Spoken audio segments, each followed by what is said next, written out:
we change the video.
Moving on, move out the way, gotta get them going. Body slim thick, can't put it on.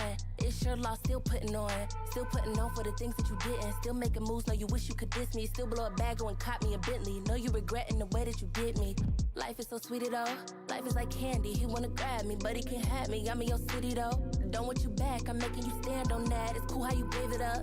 He do it big, I do it bigger. Slide in the lamb just to make him sicker. Don't want no goofy, I'm out the picture. The truth hurts before it heals, my love. And I ain't stressing, I'm gon' heal in love. Go our separate ways and that's okay. No one do it like I do it. No one do you like I do. The truth hurts before it heals, my love. And I ain't stressing, I'm gon' heal in love. Go our separate ways and that's okay. No one do it do. He thought it was checkers chess. Hope you know that I wish you the best. Don't be surprised when I'm better off. Thought that I was less, gotta show it off. Show you all the things, though you missed out. Life's a lot better, I ain't missed out. Pull up my mentions, I ain't missing you. Love you, I ain't dissing you. Slide round in that Bendy coupe, I'm okay. Beating all the odds on a rainy day. You can keep the bags, I'm done with the games. Done with the lies, done with the pain. Don't wanna be friends, don't wanna be homies. Don't wanna pretend, don't wanna be nothing. Don't wanna be nothing. The truth hurts before it heals, my love. And I ain't stressing, I'm gon' heal in love. Go our separate ways and that's okay. No one do it like I do it. No one do you like I do. The truth hurts before it heals, my love. And I ain't stressing, I'm gon' heal in love. Go our separate ways and that's okay. No one do it like I do it. No one do you like I do. I'm moving on from you. I ain't got time to lose. Think about myself for now. You know you missing out.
Yeah, you know I love to see you shine that light. I put that love in every rhyme I write. You and I, we ride side by side, so keep shining, y'all, keep shining. Yeah, you know I love to see you shine that light. Yeah, even when you gotta fight those fights, it's like that struggle make you twice as bright. So keep shining, my dude, keep shining. Come on. Yeah, I learned a long time ago how it happens. When you get it cracking, that's when cats start attacking. Lip flapping, talking smack, a sick facet. Nation with you passing them by with your passion. Friends back then, but yo, press fast forward. Now it's like they'd rather clap back than to clap for you. All because you turned the corner. They can't see it like as if you was a transformer, but they can't be it. When you start shining bright, a person reacts. They either bask in that light or they turn in their back. If they're inspired by your fire, you both travel. But if they turn their back, they only see their own shadow. That's when they plateau, inspiration fades. They keep their back to the light and start throwing shade. Now that's a bad trait. I'd rather keep my heart and celebrate when you glow in the dark. Come on, you know I love to see you shine that light. Yeah, I put that love in every rhyme I write. You and I, we ride side by side, so keep shining, y'all, keep shining. Come on, you know I love to see you shine that light. Even when you gotta fight those fights, it's like the struggle make you twice as bright. So keep shining, my sister, keep shining. Yeah. Now the jealousy, the tallest flower, and wanna cut it. They pull you down like some crabs in a bucket. They bring the buckets, chaos and sabotage, but that's mirage, and you don't need it in your catalog. That's when it's time to travel on like a vagabond. Burn a couple bridges, let them crumble like Babylon. Cause some make moves, some make excuses, and some make you wanna peace out and throw the deuces. I rock with producers, the light fuses, the authentic. They go get it, they earn credit with work ethic. This so tight, it's hermetic. The realness heals, that pure light can cure headaches. I sure bet it's better than jealous backstabbers. I know who actually got my back, and that matters. Like mathematics, the sum's greater than the parts. So when you shining, I'm sunbathing in your art. Come on, you know I love to see you shine that light. Yeah, I put that love in every rhyme I write. You and I'll be right side by side. Keep shining, y'all, keep shining. Come on, you know I love to see you shine that light. Even when you gotta fight those fights, it's like the struggle make you twice as bright. So keep shining, my friends, keep shining. Come on, yeah.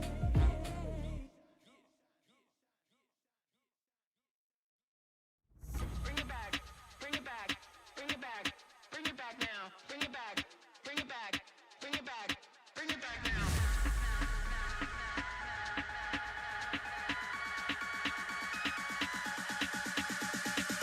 Bring it back, bring it back, bring it back, bring it back now, bring it back, bring it back, bring it back, bring it back now, bring it back, bring it back, bring it back, bring it back now, bring it back, bring it back.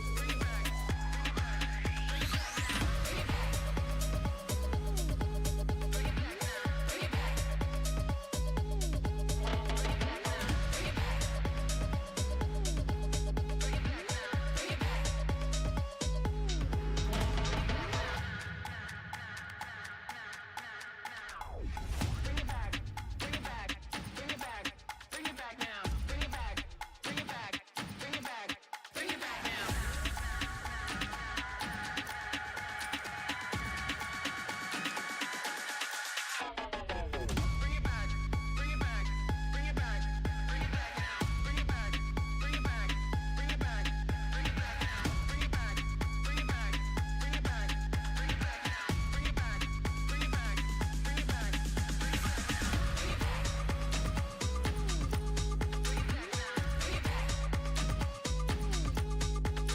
now.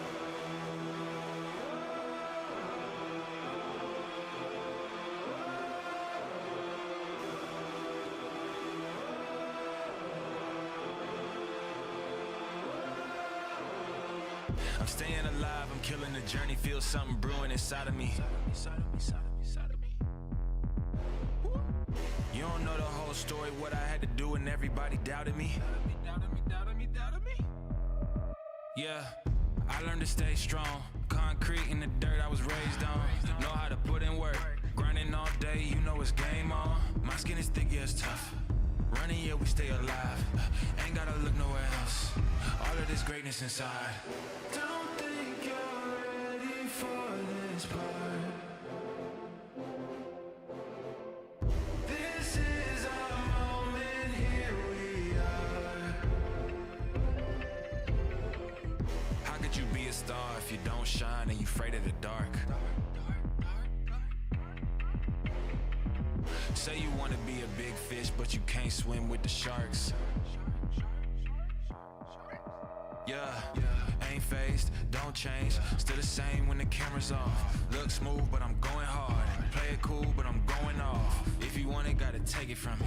I can show you who the best is. All stats, no questions. You just a check off the checklist. Don't think you're ready for this part. This is our moment, here we are.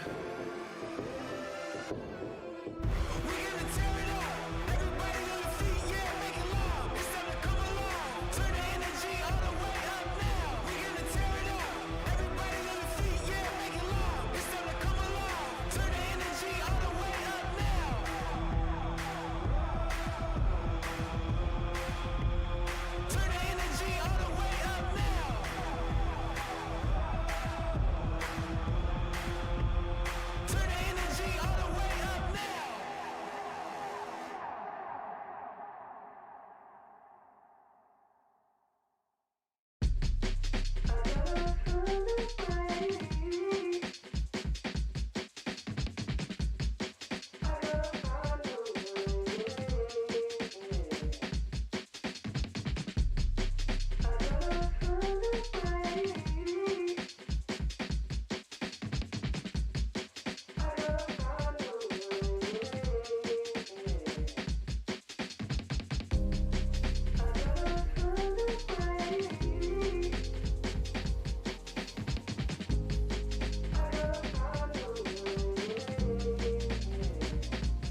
It's a beautiful Sunday morning. We welcome all you MLBB fans out there to the UOC Cup Mobile Legends Bang Bang Tournament organized by none other than the University of Cyberjaya. My name is Monchelle, and alongside me, Sir Cloud, we will be your casters for today. Yeah, glad to be at the desk again with you, Monchelle. It's been a good couple of months, but we're going to see some good action today for sure, ladies and gentlemen, and I can't wait to get the show started. Yes, exactly. I mean, I would say we've been waiting for a fair bit we just can't wait for all the exciting action today. Let's not forget, we started with over 60 teams that registered for this tournament, first ever esports tournament by the University of Cyberjaya, and now we are here with the top 16 teams. I would say it was a really grueling series of events yesterday, and now we're here. And what are your thoughts of this? What kind of interesting picks or meta you're expecting in today's tournament? Well, to take note, ladies and gentlemen out there who's watching, Nolan will not be available to be picked yet. So that's something to take note of. But I think there's a lot of conversation about after the new patch, the new meta of healing heroes becoming very popular. I would expect them to be picked here. Yeah, definitely. I would say if we have been keeping up with the Mobile Legends Professional League, we're seeing all sorts of picks that's come true. And I think anything could be viable. I want to see like really flashy assassin picks. I don't want to see long drawn out games where it's like you see like games being dragged out like 30 minutes, just like non-stop, like 5 to 6 minutes, like just Lord Dance. I don't want none of that. I want it fast paced. I want it to be quick and snappy. Because I mean like here I would say here in NY, we like those massive team fights. We like those plays as well. And Sir Cloud, let's not forget, even though like we are going to be seeing the top 16 teams today, let's just know that the top 30 is actually eligible to up to 1 million ringgit worth of scholarship by University of Cyberjaya in conjunction of the launch of their creative arts programs.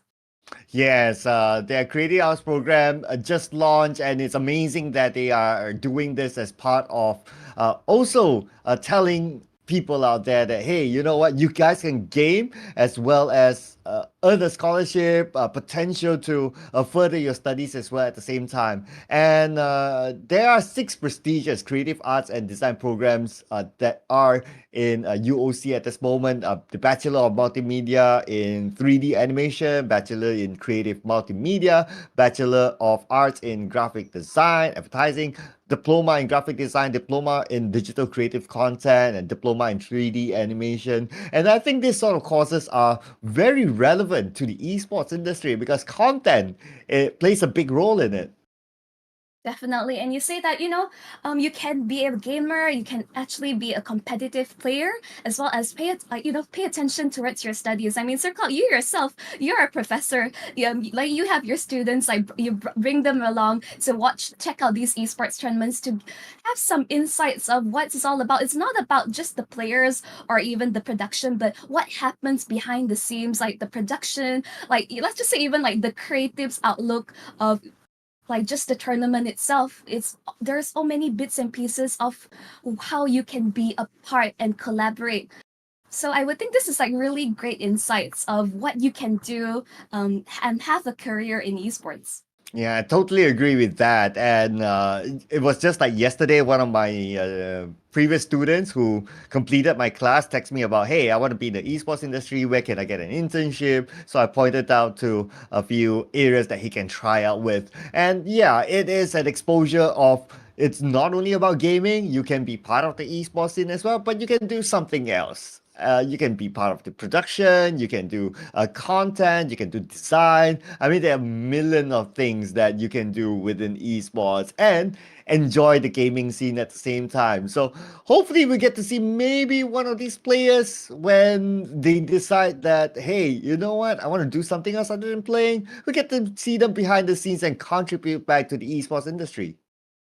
Yeah, we are expecting all these hot young blood they coming together like on I would say during their weekend, actually taking the time outside of their regulars, whether it's their studies or their work, to come together and just like share the love for MLBB. I think this is just great for the overall grassroots of our Malaysian scene because like we need you to further grow our ecosystem as in our nation.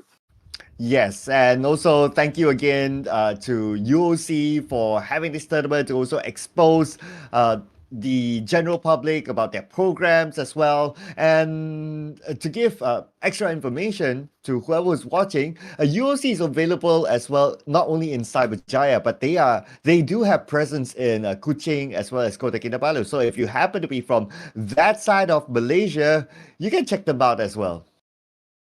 Definitely. And recently, we did have, I would say, quite a major event in conjunction with MLBB's birthday celebration all the way in Sabah. And I heard that it was quite a showing, and all the turnout was insane from all the fans. And we definitely hear a lot of good things about the MLBB like competition over that side of Malaysia. So I'm curious to know if anyone from the side of Kuching or Kota Kinabalu who actually like came all the way down to Cyberjaya today to take part in this tournament. But in this case, if you are not able to come down, just take note that UOC does have a presence in that side of the map. So I would say you just come down and get more information of their programs.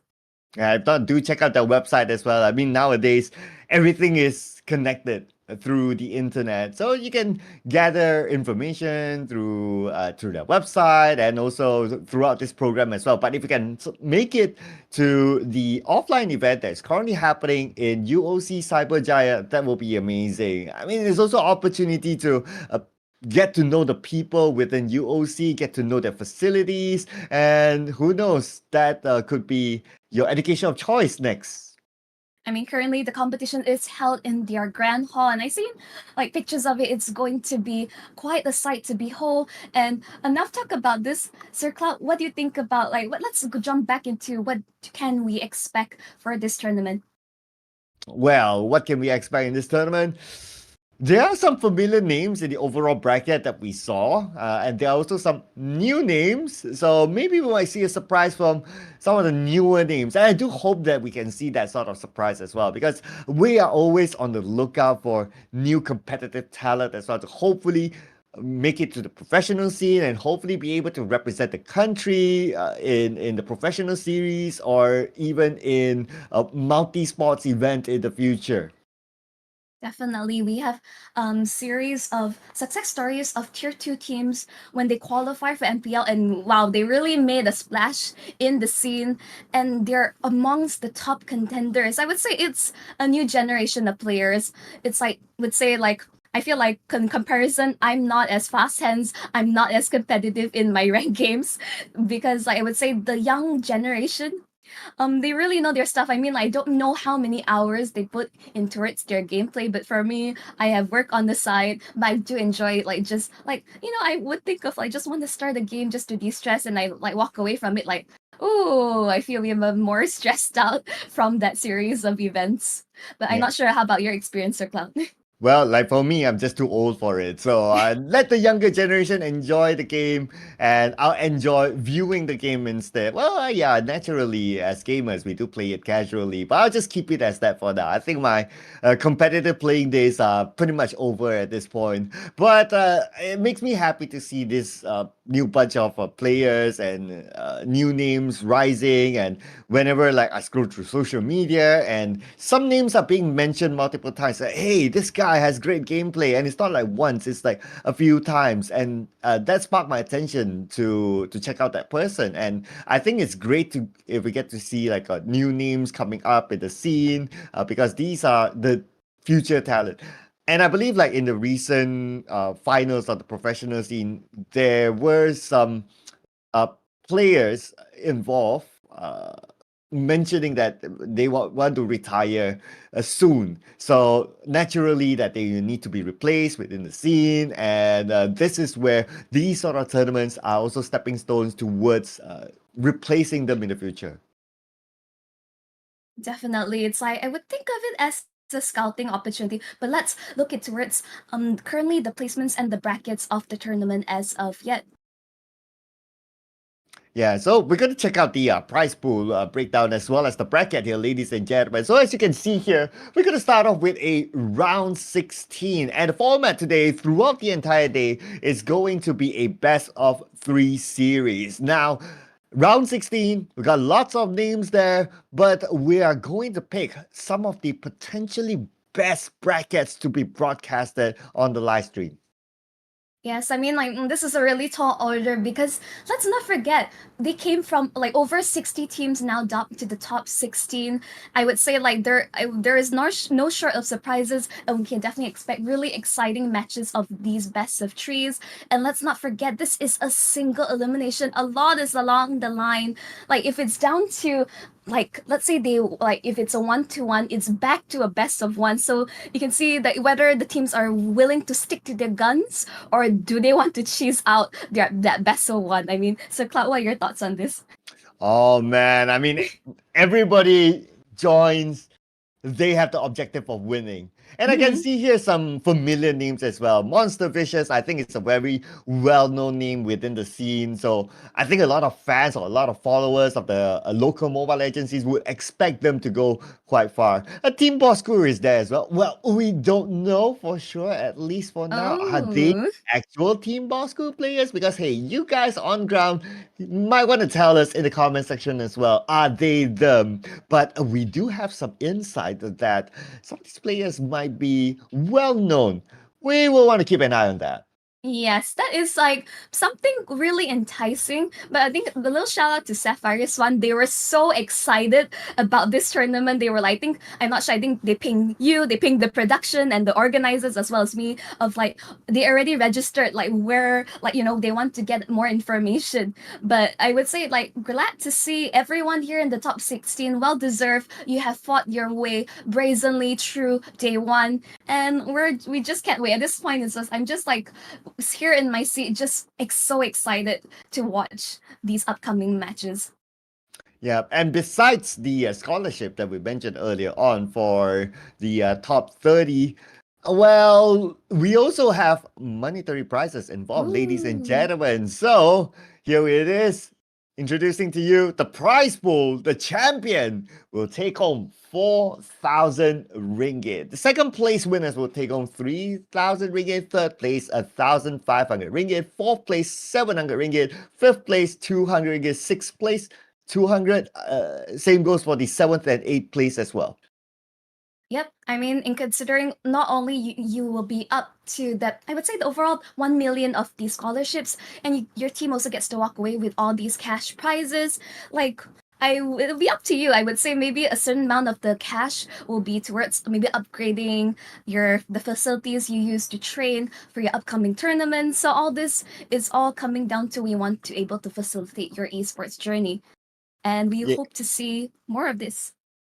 Absolutely. It's not only about today, it's also about the future. So there's a continuation here. Also, again, thanks to the University of Cyberjaya for having this continuation to help grow their careers as well. Whether it will be within esports, whether it will be outside of esports, education is very important. It's an important baseline to have for every single individual. And it's a great opportunity here for not only these players to potentially earn money today, but also to earn a career in the future.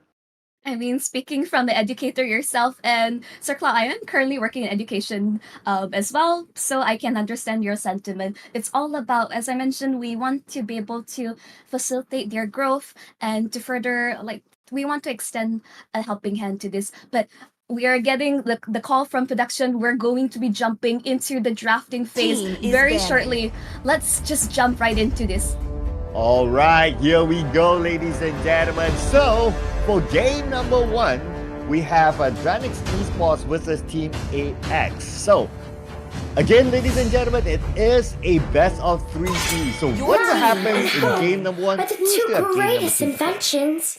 All right, we were talking about the healer matter straight up. You can see that Matilda, Angela, these are picks that they just cause too much trouble for teams to handle. They don't want to think about it, just so they rather just cast it aside, ban it out altogether. And do take note, this is the standard 10 bans for tournaments. So you can see that you're giving them a Let's bit of a make the taste of what it's whole like to world play in the green and lively. MPL. So teams, let's just see how this phase goes.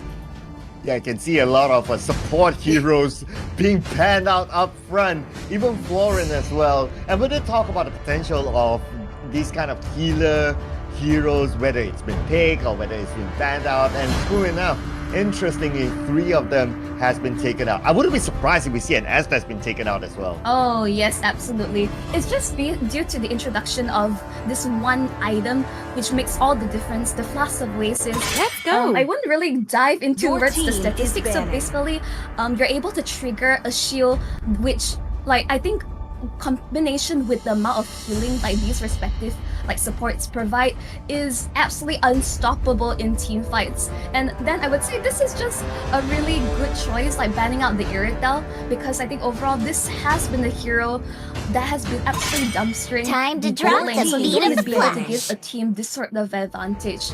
And on the side of Dranix Esports, they're opting to ban out the Joy, just something they don't want to have to deal with. Really annoying, even though this hero has received multiple nerfs in the past, it's still a pain to deal with in the Land of Dawn.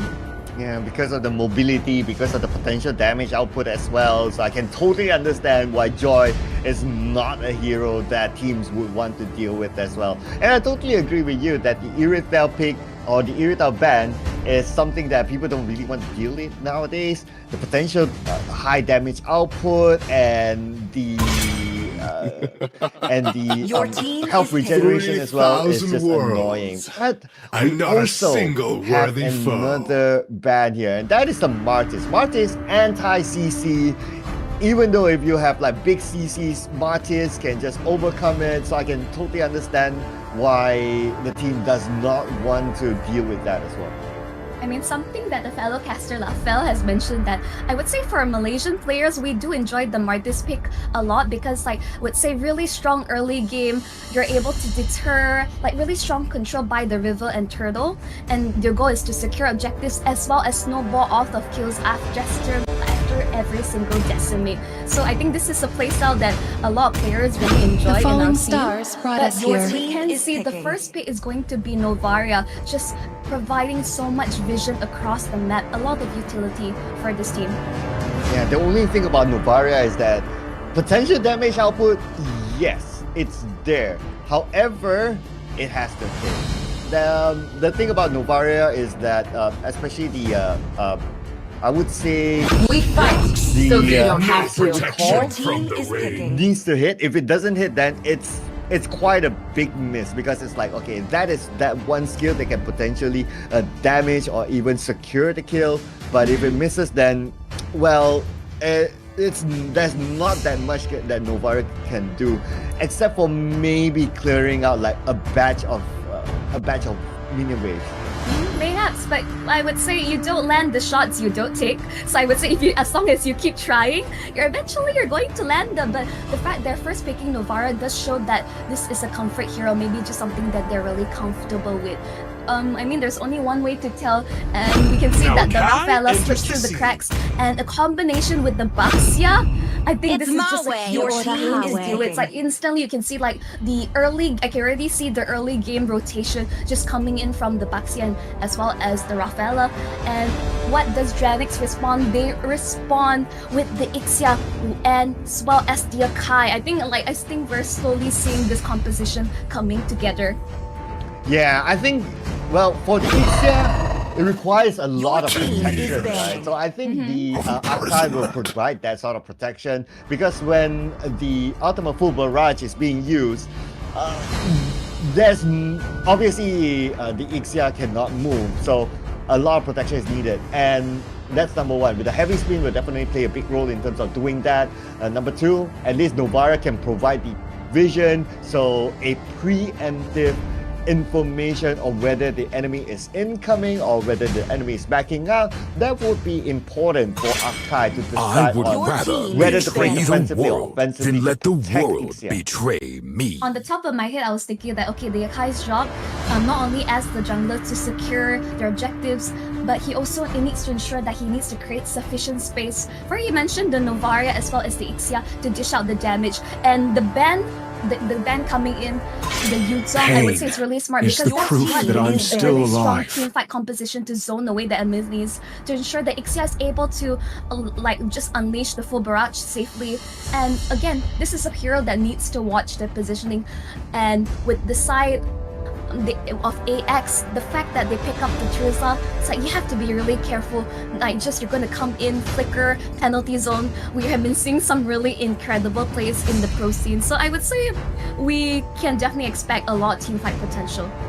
I do like, speaking about Tifa, I do like the pick from Team AX at this moment. I can imagine the engagement Parology from is my Baxia, crafty. and Dicky then is there will my be a name. follow-up with the penalty zone from Terizla, and at the same time, Rafaela will be the one to sustain all of them, at least the two heroes that we can see here in the team fight. And they are tanky heroes, and with the extra healing coming up from Rafaela, Time to take the Your field. it team is is looking picking. good so far for Team AX. I can imagine the team fight favoring them at this point.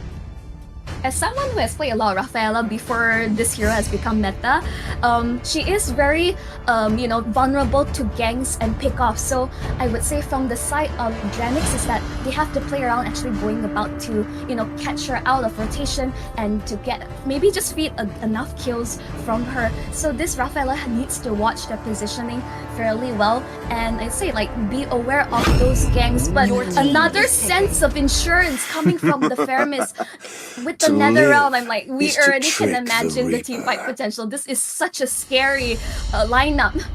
Yeah, they are all in for team fight Oh here. my I God. can imagine that. And you did mention about like the potential kickoff onto Rafaela. Well, I guess the Fire Mist is the answer. It's like Yeah. Fire Mist, you kind of keep an eye on True love Rafaela. If they jump is onto like him, blood. then you open the card alt up. As simple as that. Well, a second life is always going to be valuable in these big team fights where numbers really do matter. Light me But I up am and concerned watch the slightly world towards burn. where is the damage coming from? It's really gonna come down to their marksman as well as maybe Baxia early on, but at some point he's going to fall off and just become this huge meat shield. And I would say really smart from Dranix. They ban out these like Bruno with insane scaling. They ban Brody with really good, like basically is able to win out against most marksmen in the early laning phase. And really interesting from Dranix, they close out their draft with the expert as well as a Carmilla. You don't see Carmilla very often in pro play.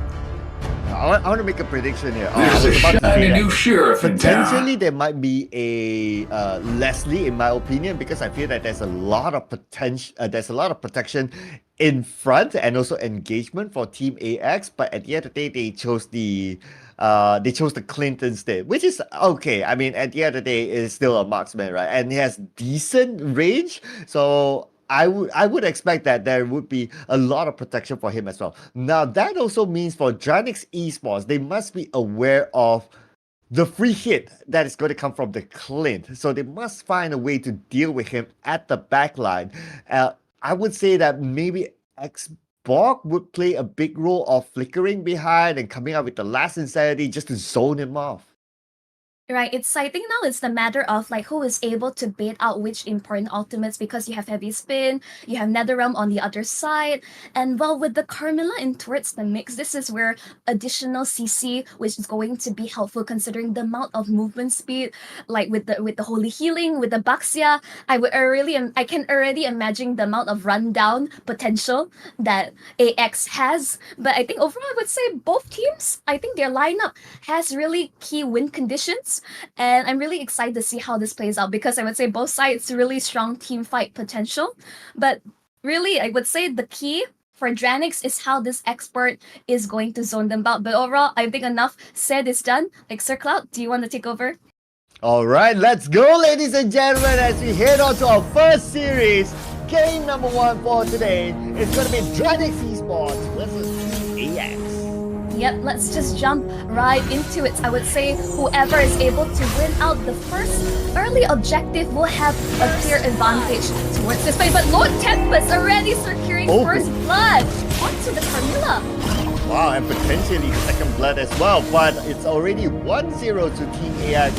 And when you talk about like the engagement potential for Team AX, I mean they have a Baxia and so on, but we're not done yet. Even at the bottom lane, Hachi is having a tough time, and Lord Tempest, we're not even 2 minutes into the game and we already got 2 kills. It's already a disaster. In the EXP lane, you can see the amount of like Vince is just getting invaded in his jungle. The fact that their EXP lane is like Lord Tempest is like, you don't give Terizla this much of a lead early on. He's going to become an absolute monster. This is absolutely insane. Like, we are barely 2 minutes into this game, and this Terizla is already a problem. Yeah, can you imagine this? Terizla scales, and you're not even able to farm the dominance ice in time. They will just be overrun by Terizla and co. And again, coming back to the potential of like Team AX sieging down Dranix Esports just because of how their lineup is. They are going to do this from the get-go. And now with this total up, I don't see Dranix Esports even contest it. It's really difficult because considering yes, they have their high, but now that they're down in terms of farm, they have to be able to find any space on the map. But Biggs! This is Yakai getting away. The heavy spin already has been utilized, but he gets the turtle without even having to use it in the first place. Dranix Esports was not, they weren't expecting this another as well as Team AX. Yeah, I mean, Team AX, they were caught off guard with that retribution, a surprise retribution coming in from Vicks, and that was a really good one. Frankly speaking, if they were to go head on and try to zone Team AX, it wouldn't have happened. So he had to play it sneakily. He waited at the push and came in at the right timing. Yeah, because overall Akai early on is like just really great to secure objectives. But the fact that he didn't even need to utilize heavy spin, he only utilized it afterwards to ensure that he's able to get out safely. It's just that I would say Team AX just wasn't expecting it at all. Instantly you can see that they have some breathing room and now they're able to at least farm safely in their own jungle. Yes, now their objective is that they need to try to keep Team AX out of the jungle. But speaking about keeping Team AX out, looks like they're making the engagement onto them. They will get their next kill, XC will secure it, and they pull one back. Just beautiful combination, the full barrage with the heavy spin. This is what Dranix Esports needs to look for these pickoffs because overall, like Dranix Esports, they just need to hold out a little bit longer because overall their scaling potential with the Novara and Ixia is definitely going to outscale Team AX because like with the Clint, ideally you have to just get this early snowball kills, but eventually against Ixia you're going to fall off in comparison. Like we have engagement here, so Pasikin is in trouble. Spider yet comes in support, but then again, they're not able to secure the kill. However, Team AX, their main objective wasn't the kill. They wanted the orange buff, and they got it. Yep, I mean, we are expecting really aggressive invades. This would just be expected from the Baxia combination with the Ralph and as well as well, but Astro Echo has been fought. Penalty zone onto multiple members. This is quite a messy team fight. Heavy Spin has committed as well. Monchelle as well, but no Turtle is taken down.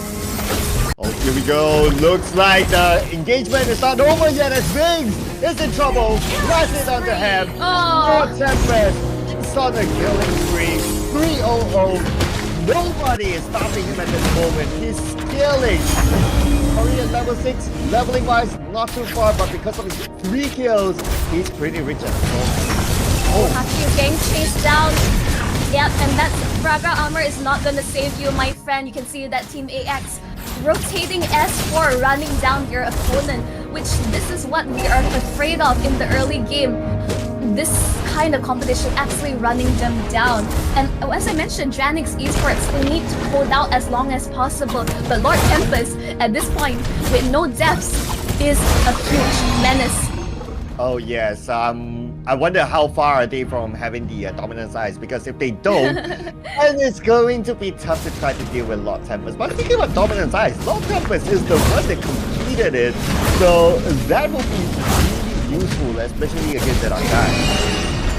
I mean, it's just great overall for... Ixia has healing properties as well, and just great against the export. Let's see another engagement, Holy Baptism committed. It seems like Bastion will be taken out. Full barrage as well. Oh, here we go. Looks like 1v3, and we have Heavy Spin yet trying to push yet all the way behind. But unfortunately, they're not able to get it yet. With the healing, saved himself, and his other teammates backed him up as well. And now they're not done yet. Looks like that's Retribution going in to try to secure a kill. Can he get that one last hit onto the exit? But no, it's okay. They zoned them out, and they will get the turret. Lord Tempest, the fact that like the Raphael got the kill onto Ixia at the end, but Lord Tempest just zoning the members. He doesn't care, even though penalty zone did not quite land his mark. But overall, you can see the domination coming out from Team AX for 5k gold lead at this point of the game. Oh yeah, they are snowballing out of hand now. I mean, not even 7 minutes in the game, we already have a 5k goal lead. And let's see if that 5k goal lead can be extended with the presence of the turtle. At this moment, we can see as well that Wings is in position in the bushes. He's probably going to try to steal this away again. I don't think he will be as lucky as he did, because you can see instantly Team AX is scouting out the Panda. Like instantly, you can see there's no opening chance for him to come in. He needs to wait for the rest of the team to jump right in yet and gets reset.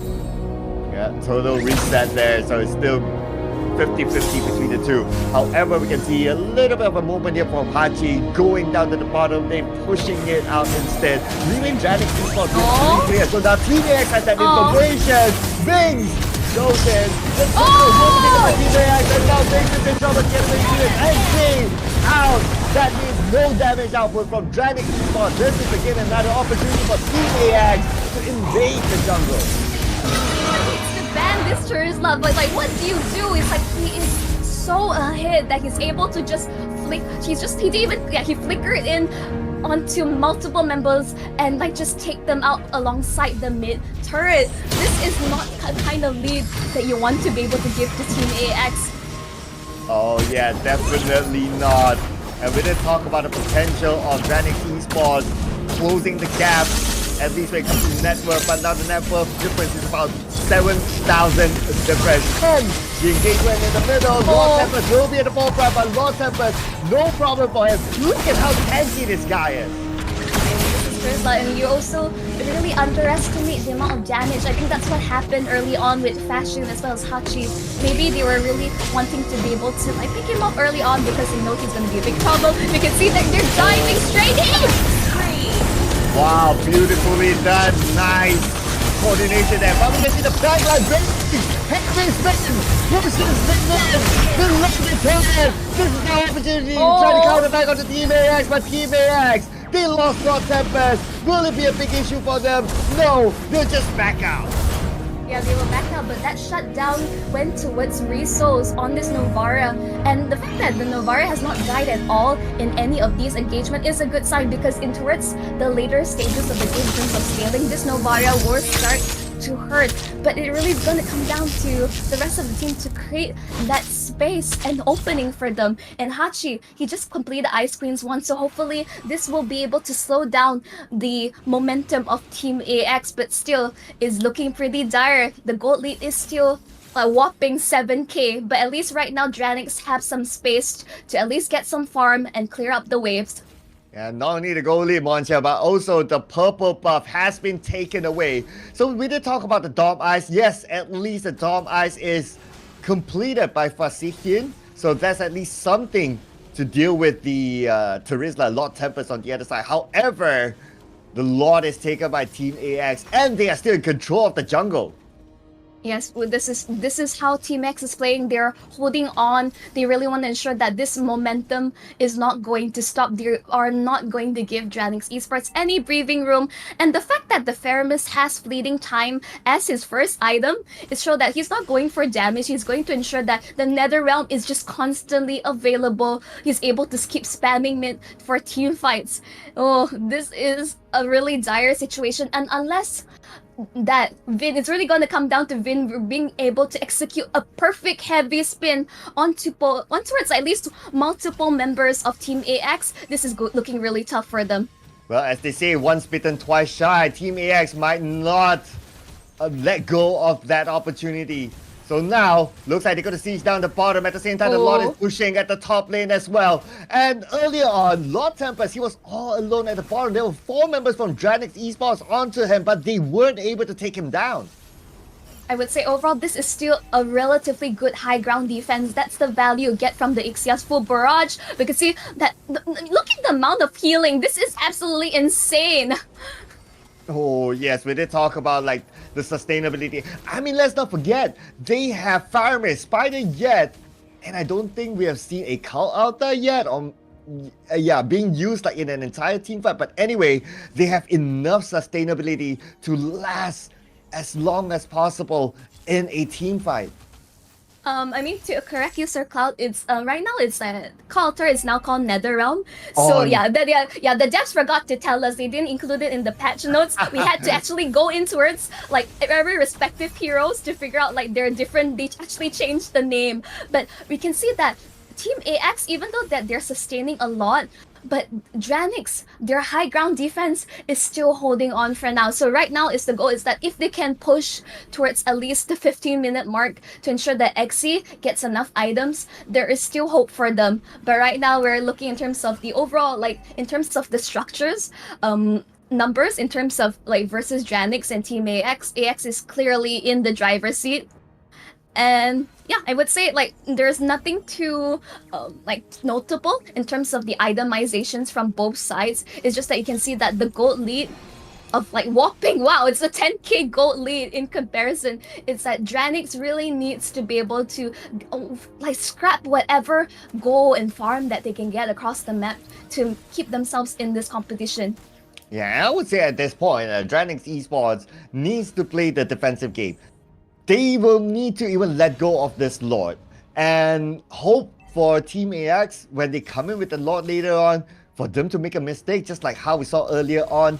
The heavy spin from behind, pushing them into somewhere uncomfortable, breaking up their gameplay, and Dranix Esports take advantage of that, hopefully get a wipeout for them to push Team AX back. Right, as you mentioned, they did give up the Lord and they have to go back and clear up the way, but you can see that on bottom side, Hachi is attempting quite mouse split push. Can he get away in time? No, he has to walk away from the Baxia. Oh no, and not only that, look at the rest of Team AX, they are onto him at the bottom lane. Hachi will be all alone, 3 onto 1. At the same time, they sent 2 to be annoying at the mid lane. Hachi, yep, there you go, Immortality is not going to save him, and he's definitely going to go down. He is attempting to create enough space and time despite getting caught out. Full barrage combined. Lord Tempest, he's just popping it all in. This is a disaster for Dranix Esports. Oh, here we go. This is game time here for Team AX. They will push in and they will try to end the game at this moment. Lord Tempest managed to secure another kill onto Vings before they secure the victory on game number 1. GG, well played to Team AX for what I would say. You can see why this healer meta is absolutely disgusting. Like, just look at overall, like, the players that are coming in, the team fight potential, the rundown potential with this Baxian combination. I would say this is really difficult. I think back to the drawing board, I think Dranix really had the, I would say it wasn't too big of an issue with their draft, but maybe other than the Akai, to actually like set up these big team fights, they need additional like CC. I would say with the Carmilla pick was interesting, but not enough consistent sustain as well as CC, which in the end, Team AX's draft just worked out better in the end. Yeah, I do think so as well. I think for the draft itself, they had a lot of, the draft is one thing, the potential of the draft is one thing, but it's also about the execution. Now, what Team AX did well, I would say that they went for it from the get-go. From the start, they were already jungle invading. From the start, they got like the first blood, and then the second kill came just crossed the 1 minute mark. So they had all that in plan set up based on the draft that they have. So I would say that it's also execution that brought them the success in this round. I would say it was really clear that they have a really strong early game advantage, and I would say like the clear like win conditions for the side of they've had to pick off the Raphael early on. Unfortunately, they did lack that early game damage to actually like try to contest for these early neutral objectives. So they had to actually play a bit lot safer. They have to play for the long run. But the fact that Lord Tempest on this Charizla was able to get 2 kills off the bat, win his lane, just absolutely like dismantling and just like free hitting and just landing these insane penalty zones like under turret, and he's allowed to get away scot-free with no deaths. Just absolutely masterclass. Yeah, but I'm gonna give it to Dranix Esports as well. I mean, I'm impressed with how Akai played. Number one is how he stole away the first turtle. He hid in the bush. He came in with the retribution at the right timing when Dranix Esports had no chance of contesting for the turtle. So that's number one. Number two, in one of the fights at the bottom lane, I really like the fact that how he came in from behind with the heavy spin, pushes the players from Team AX underneath the turret, gave them that potential to take out the Charizla. So he does have a good game sense with him. Now it's a matter of how they can synchronize this. That's number one. Number two, it's also about how they need to try to secure the jungle from the start, not to give too much away to Team AX. It is really difficult because, as you mentioned as well, that the early jungle invades coming from the side TX, they just played towards their composition strengths, and I think that Dranix had to be aware of this, but unfortunately, I think they gave too much away early on, and instantly you can see that how Team AX just snowballed out of control. They didn't have enough damage to deal with the Charizla. Export already lost his lane too early. And I felt like we didn't see the Carmilla being able to really shine in this composition either. And I would say that there were a good amount of full barrages. Like the damage was there, but she needed more time and space created by her team. I'm really excited to see how game 2 will come about. What will be the adjustments that Team Dranix will make? Because I feel like they had the right idea, but maybe like a little bit more help in terms of the execution. Yeah, and I think maybe it's something for them to also ponder upon is that they don't really have an answer to the backline.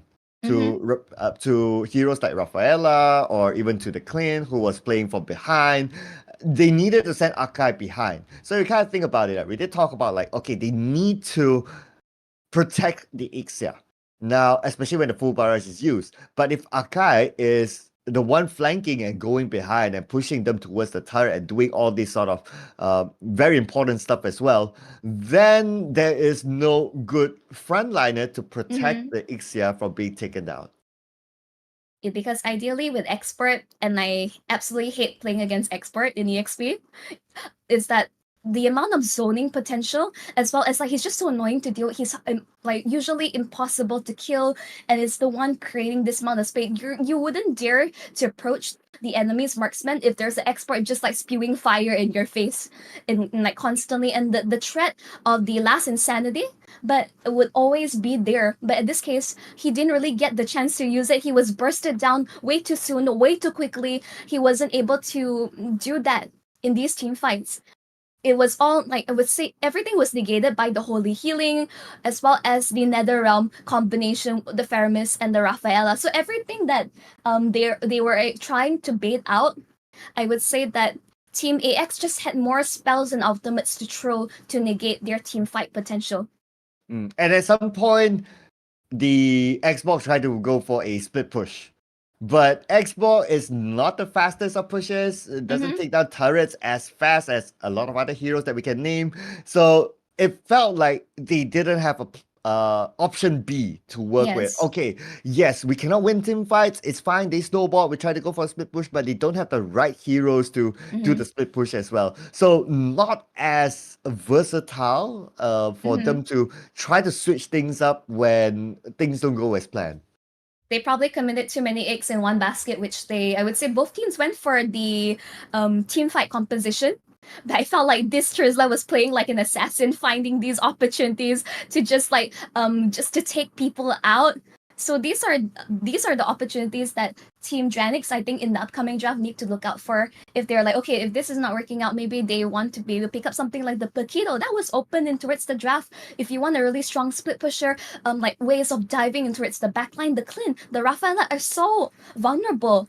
Like as long as you have something like maybe for example, other than Paquito, Benedetta, I think these are really amazing picks to be able to just dive and jump in towards the backline. But again, they went for a full out team fight against a Feramis and Rafaela. I would say it's really difficult. Like I wouldn't want to play against that instantly. Yeah, you're absolutely right. Team fight sustainability potential for Team AX is definitely up there. And I do like the suggestion of considering the Paquito as well. We did see that in the Professional League in Malaysia, and recently I've been watching the Indonesia Professional League as well. There were interesting games where the Paquito did that whole split push thing that you mentioned, and it was very, very effective, I must say. So there are like two regions doing that in similar scenarios where they were on the deficit, they were pushed back by the opponent, they sent out the Paquito to do just that. It worked well for them. So I think that if they're able to adjust and hopefully maybe their XP laner is able to pull it off, then maybe that could be a good option for them to consider.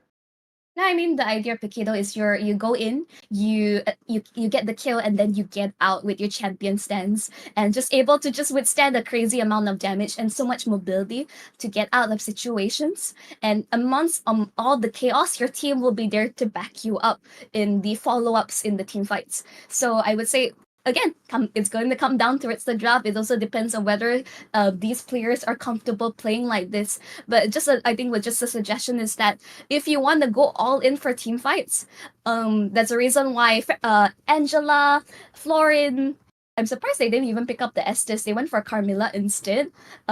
they would have to consider if they really want to cheese this out and play for the double healer meta. They need to consider all this. Okay, so let me ask your opinion. Do you Yeah. think that the healer heroes are overly banned at the first place? I think I understand why. I do understand why, because even in the professional scene, I would say on both sides they will allocate up to 2 bans for healers. I would say Estes not as much, because I think maybe teams like they're really concerned that Estes will cause their entire team to have to rotate as 4 as 5, and overall just the composition will force them to rotate together as a full Ube formation. And if you pick something out like an Atlas, for example, instantly you pop the Blessing of the Moon Goddess, Atlas just goes right in, Fatal Links. That's a team wipe right there. Oh yeah, that's true enough, true enough. So Atlas can be a direct counter as well. So yeah, maybe that's why the Estes isn't really a favorite hero for now when it comes to the healing meta.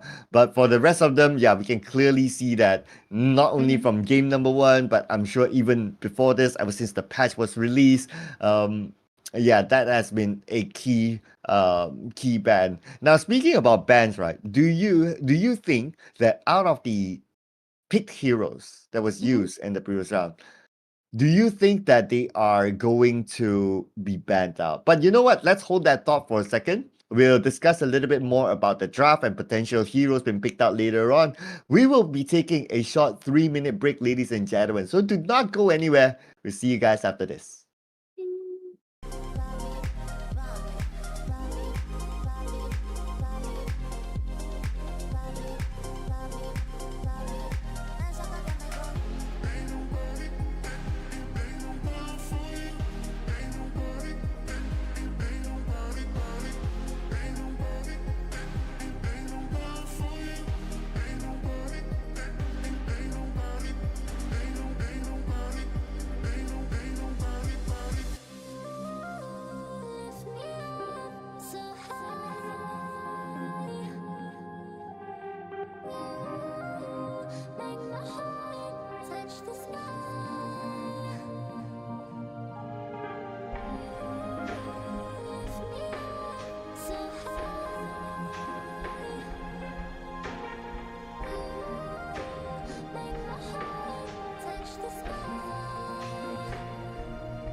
Moving on, move out the way, gotta get them going. Body slim thick, can't put it on. It's your loss, still putting on. Still putting on for the things that you didn't. Still making moves, know you wish you could diss me. Still blow a bag, go and cop me a Bentley. Know you regretting the way that you did me. Life is so sweet, though. Life is like candy. He wanna grab me, but he can't have me. I'm in your city, though. Don't want you back, I'm making you stand on that. It's cool how you gave it up. He do it big, I do it bigger. Slide in the lamb just to make him sicker. Don't want no goofy, I'm out the picture. The truth hurts before it heals, my love. And I ain't stressing, I'm gon' heal in love. Go our separate ways, and that's okay. No one do it like I do it. No one do you like I do. The truth hurts before it heals, my love. And I ain't stressing, I'm gon' heal in love. Go our separate ways, and that's okay. No one do it like I do it. No one do you like I do. He thought it was check 'cause it's test. Hope you know that I wish you the best. Don't be surprised when I'm better off. Thought that I was less, gotta show it off. Show you all the things, though you missed out. Life's a lot better, I ain't missed out. Pull up my mentions, I ain't missing you. Love you, I ain't dissing you. Slide round in that Bendy coupe, I'm okay. Beating all the odds on a rainy day. You can keep the bags, I'm done with the games. Done with the lies, done with the pain. Don't wanna be friends, don't wanna be homies. Don't wanna pretend, don't wanna be nothing. Don't wanna be nothing. The truth hurts before it heals, my love. And I ain't stressing, I'm gon' heal in love. Go our separate ways and that's okay. No one do it like I do it. No one do you like I do. The truth hurts before it heals, my love. And I ain't stressing, I'm gon' heal in love. Go our separate ways and that's okay. No one do it like I do it. No one do you like I do. I'm moving on from you. I ain't got time to lose. Think about myself for now. You know you missing out.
Yeah, you know I love to see you shine that light.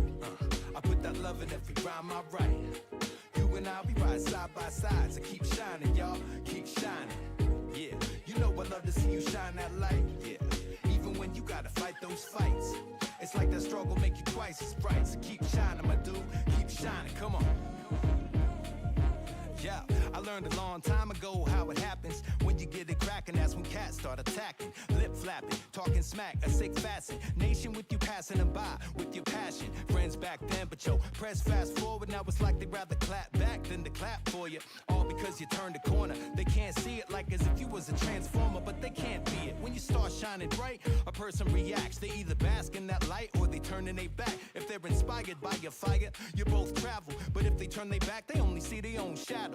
That's when they plateau, inspiration fades. They keep their back to the light and start throwing shade. Now that's a bad trait. I'd rather keep my heart and celebrate when you glow in the dark. Come on, you know I love to see you shine that light. Yeah, I put that love in every rhyme I write. You and I, we ride side by side, so keep shining, y'all, keep shining. Come on, you know I love to see you shine that light. Even when you gotta fight those fights, it's like the struggle make you twice as bright. So keep shining, my sister, keep shining. Yeah. Now the jealousy, the tallest flower, and wanna cut it.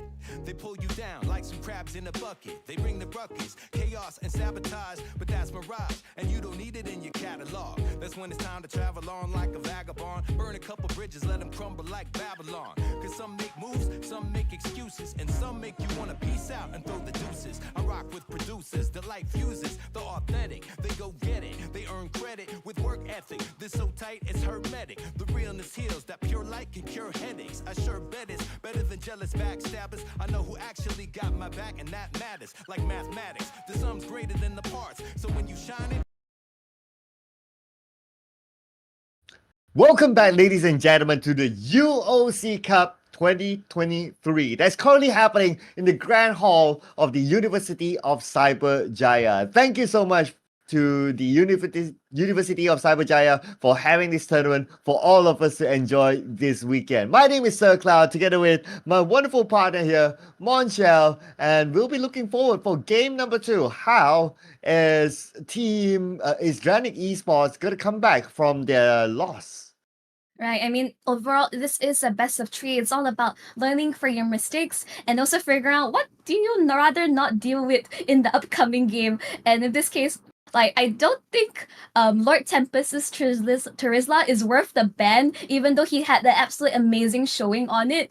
But I think it's going to come down to Dranix Esports being able to draft in a way where they can ensure that their EXP laner has at least an easier time in the laning phase, because overall that was quite a terrifying performance. Yes, it was. It was from the get-go, the draft from Team AX, frankly speaking, it's meant to invade jungle from the start. And the moment they got that objective done, they snowball all the way from there.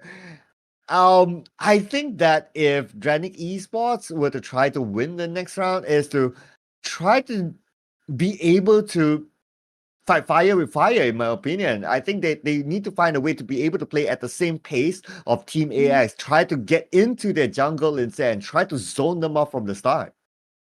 If you mention things like that, like I think Lilia as a mid lane would be pretty nice to have, because like strong early game potential. But I think overall it's going to come down to the composition. I would like them to have a more balanced draft, like putting too many eggs in one basket, and you're going towards the double healer strat, but Carmilla doesn't quite bring enough to the table.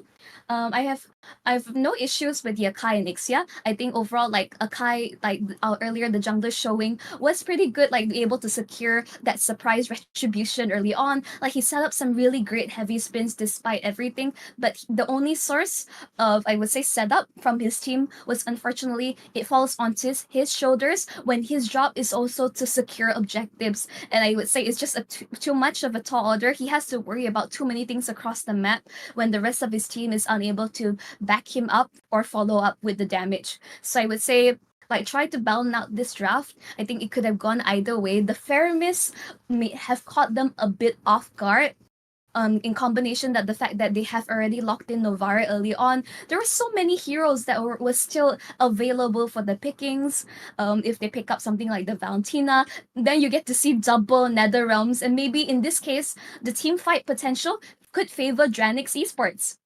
Yes, but hopefully they'll be able to try to come up with a solution. Maybe it's just through banning, I don't know, try to ban out the Faramis instead, try to ban out the Rafaela, either one of the healers or the sustained sort of heroes, I must say. I think if we cut either one out, assuming that it's in a multiple universe, in a multiverse, and one of that has been cut out, replaced by a damage or a tank, whatever it is, as long as it's not a sustained hero, I think the fight potential would be different. It might swing onto Dranix Esports, because the main issue was they weren't able to deal with the level of sustainability that Team AX had.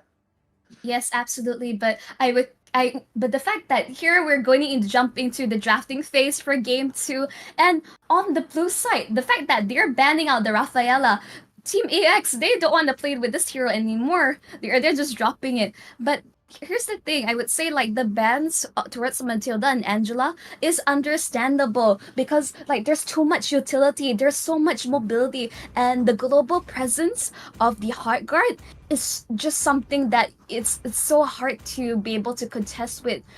But with this, we can see what are the adjustments and what are both sides are going to open up in terms towards the draft. But you can see that here instantly they don't want to deal with the Baxia. Yeah, the jungle invade potential, the fight opening potential, just bad it out. But I think for Team AX, they will still stick to the bans that they had previously. I think they had it all set up. It's like they try to cut out as much sustained potential out of Dranix Esports. So I do see them banning pretty similar heroes as well.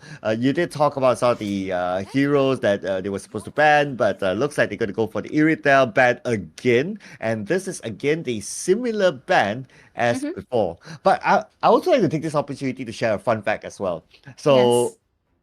Fasihin from Dranix Esports, he recently was one of the top fan in the professional league, and he won himself a bike that time, and he's now Oh. playing. Yeah, fun fact. Oh, congrats! Like you're also like not only that you're playing competitively, but you're also keeping healthy. A healthy mind and healthy body is important for it to ensure that you're able to keep up with all these tournaments and competition. But as you mentioned, yes, very similar draft like bans across the board. I think Irritel it's just too much to handle. Like in the combination with this healer meta, it's like you give her additional movement speed, which works in towards her kit, and she's just able to move across the map, dishing out the damage. So overall, it's just not a hero you want to be able to do it in the not only in just the laning phase, but in team fights.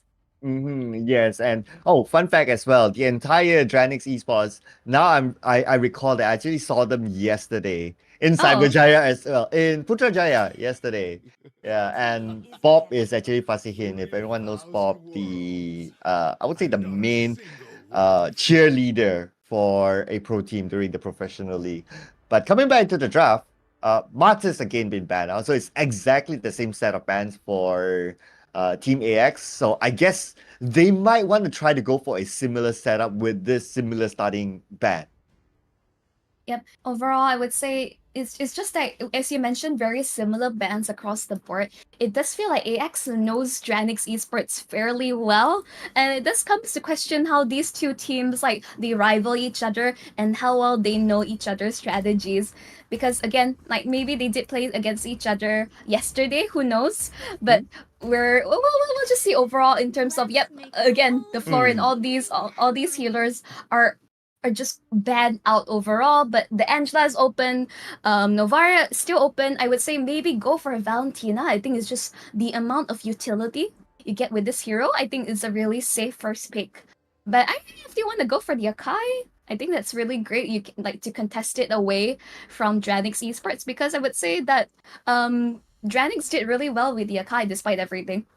Yeah, I totally agree with that. Now that Akai is open, if Team AX they don't pick the Akai, I do see the Akai going to Dranix Esports. And true enough, they did not pick the Akai. So Dranix Esports, Akai, let's go. But I also want to see them picking something more sustainable. Maybe trying to steal away the Faramis so that they have that level of sustain. But you know what? My another wish list, and I don't think we got to see that in game number 1, is a assassin.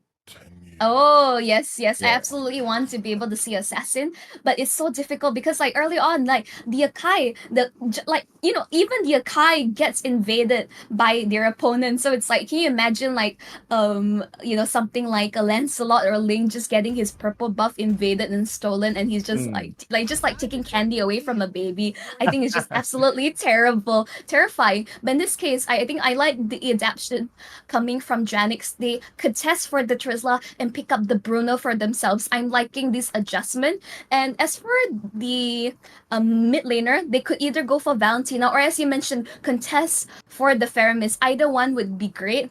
But I would like the Valentina because she can either skill the Heart Guard, or if AX picks up the Faramis for themselves, they can also steal Netherrealm. So I want this more of flexibility coming in because I think this hero is great. But okay, you're getting your wish come true. Oh, thank you very much. Got it, got it. And also the Grok pick. Okay, I really like the Grok pick as well. Grok pick, great initiator, comes in with a wild charge and potentially even able to destroy the backline. Now, they just need to be able to maybe try to deal with the Terizla because, of course, we do know that Terizla, good engagement, tanky, potential damage output as well. So this will be something that they need to be aware of. And to be able to do that, I think the Lancelot will play a important role of trying to take out the Bruno early Yep. on, especially when it comes to a team fight, so that he does not get free hits from behind. And now, not only Bruno, but also the Valentina that the Lancelot will need to deal with. Yeah, I mean, like overall, I just like the adjustments coming in all together from Dranix. I like this is smarter. This is definitely overall more flexible drafting from both sides. And here's the thing: this could easily be Angela mid or Grok Rome or Grok EXP. It could be anything. So I would say from the side AX still relatively flexible. I'm liking this adjustments. It's like this is a battle of chess, and at this moment, it's like who can you hold in towards a checkmate. And once more, banning out the Yuzong, I think just ensuring that this Trizla has the best laning phase possible. We can see what happened in the first game when they have lost out in their EXP lane. They want to ensure that this is a lane that they need to win. Because I think Lord Tempest, you could give him anything, and I think he really shows up. And I would say, like, consider banning out the Paquito. Consider that. I would really want to see that. Yeah, the split push potential is scary with the Paquito. I also have this thought about the Valentina. Like, at least from what we can see here, what are the best ultimates that the Valentina could steal away? Is definitely the hard guard. So the hard guard stolen to try to protect the Bruno, or maybe even giving more sustainability to Terizla when depending on how the situation is. So I think that will be at least the best ultimate now. So I do see a lot more sustainability, a lot more balance for Dranix Esports when it comes to a team fight. Yes, overall you can see that instantly. You can see that they pick up their marksman early on. I think this is the strategy. They pick up their marksman in the first 3 picks and they ban out the Ixia as their final ban from their side because they're already aware that okay, this is what is left in the draft. They cannot allow this hero to get through because imagine you set up with the wild charge and you just full barrage your enemies to the ground. Okay, so the fact that they ban out the Ixia, I wonder if they don't want to try to deal with like the backline, that the fact that Ixia with the full barrage means they really, Oh. really far away. So I guess they want to go for a full frontal approach at the same time, taking care of the Bruno so that they don't commit to trying to stretch themselves to go all the way behind. The fact that okay, they last banned the Akai because like the team fight potential is truly there, and they pick up the Leomord, which is really interesting. This is a hero that I think a couple of teams like has picked here, especially from the side of Homeboys during the recent MPL final. So this is really exciting things to come about. But we're seeing all these marksman picks. I think yes, to go for the Brody, it's definitely going to be safer against your laning offense against the Bruno and Lord Tempest. Ooh. Benedetta. Wait. Oh boy. Okay. All right. What's gonna be? It's gonna be Estes. It's gonna be Cho. Who knows? At this point, it's just these players flexing out their limited edition skins.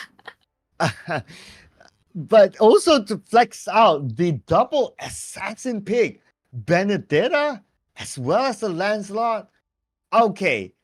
This is really interesting though. So a lot of potential damage output, yes. A lot of mobility, yes.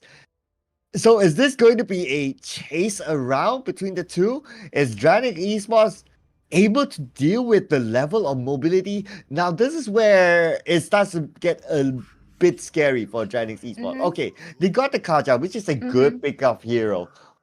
But if you don't have the mobility to catch either one of these assassins, they would just go around. Maybe they can do like, okay, one flanks from the left, one flanks from the right, depending on the situation. And I can feel that it's going to be a very annoying draft for them to deal with.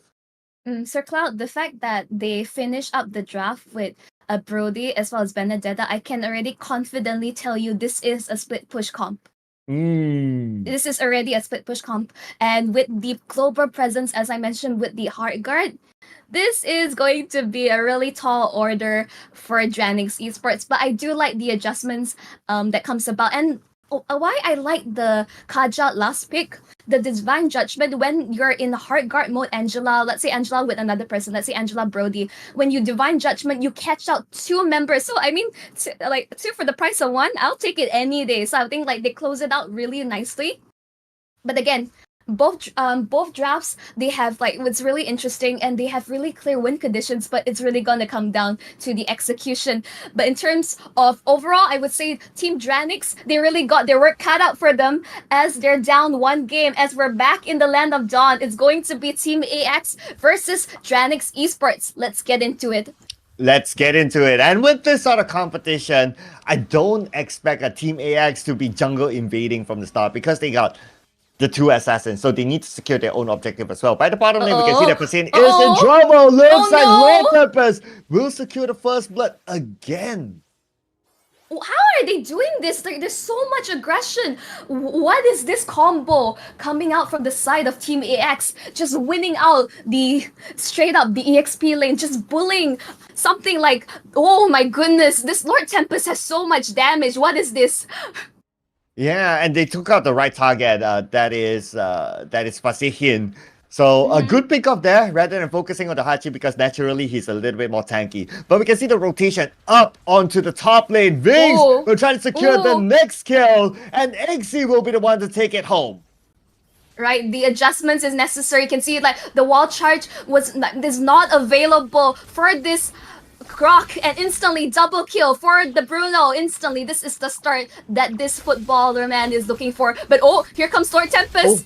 Oh no, 2v1. That's going to be a straightforward kill there. Retri will secure that.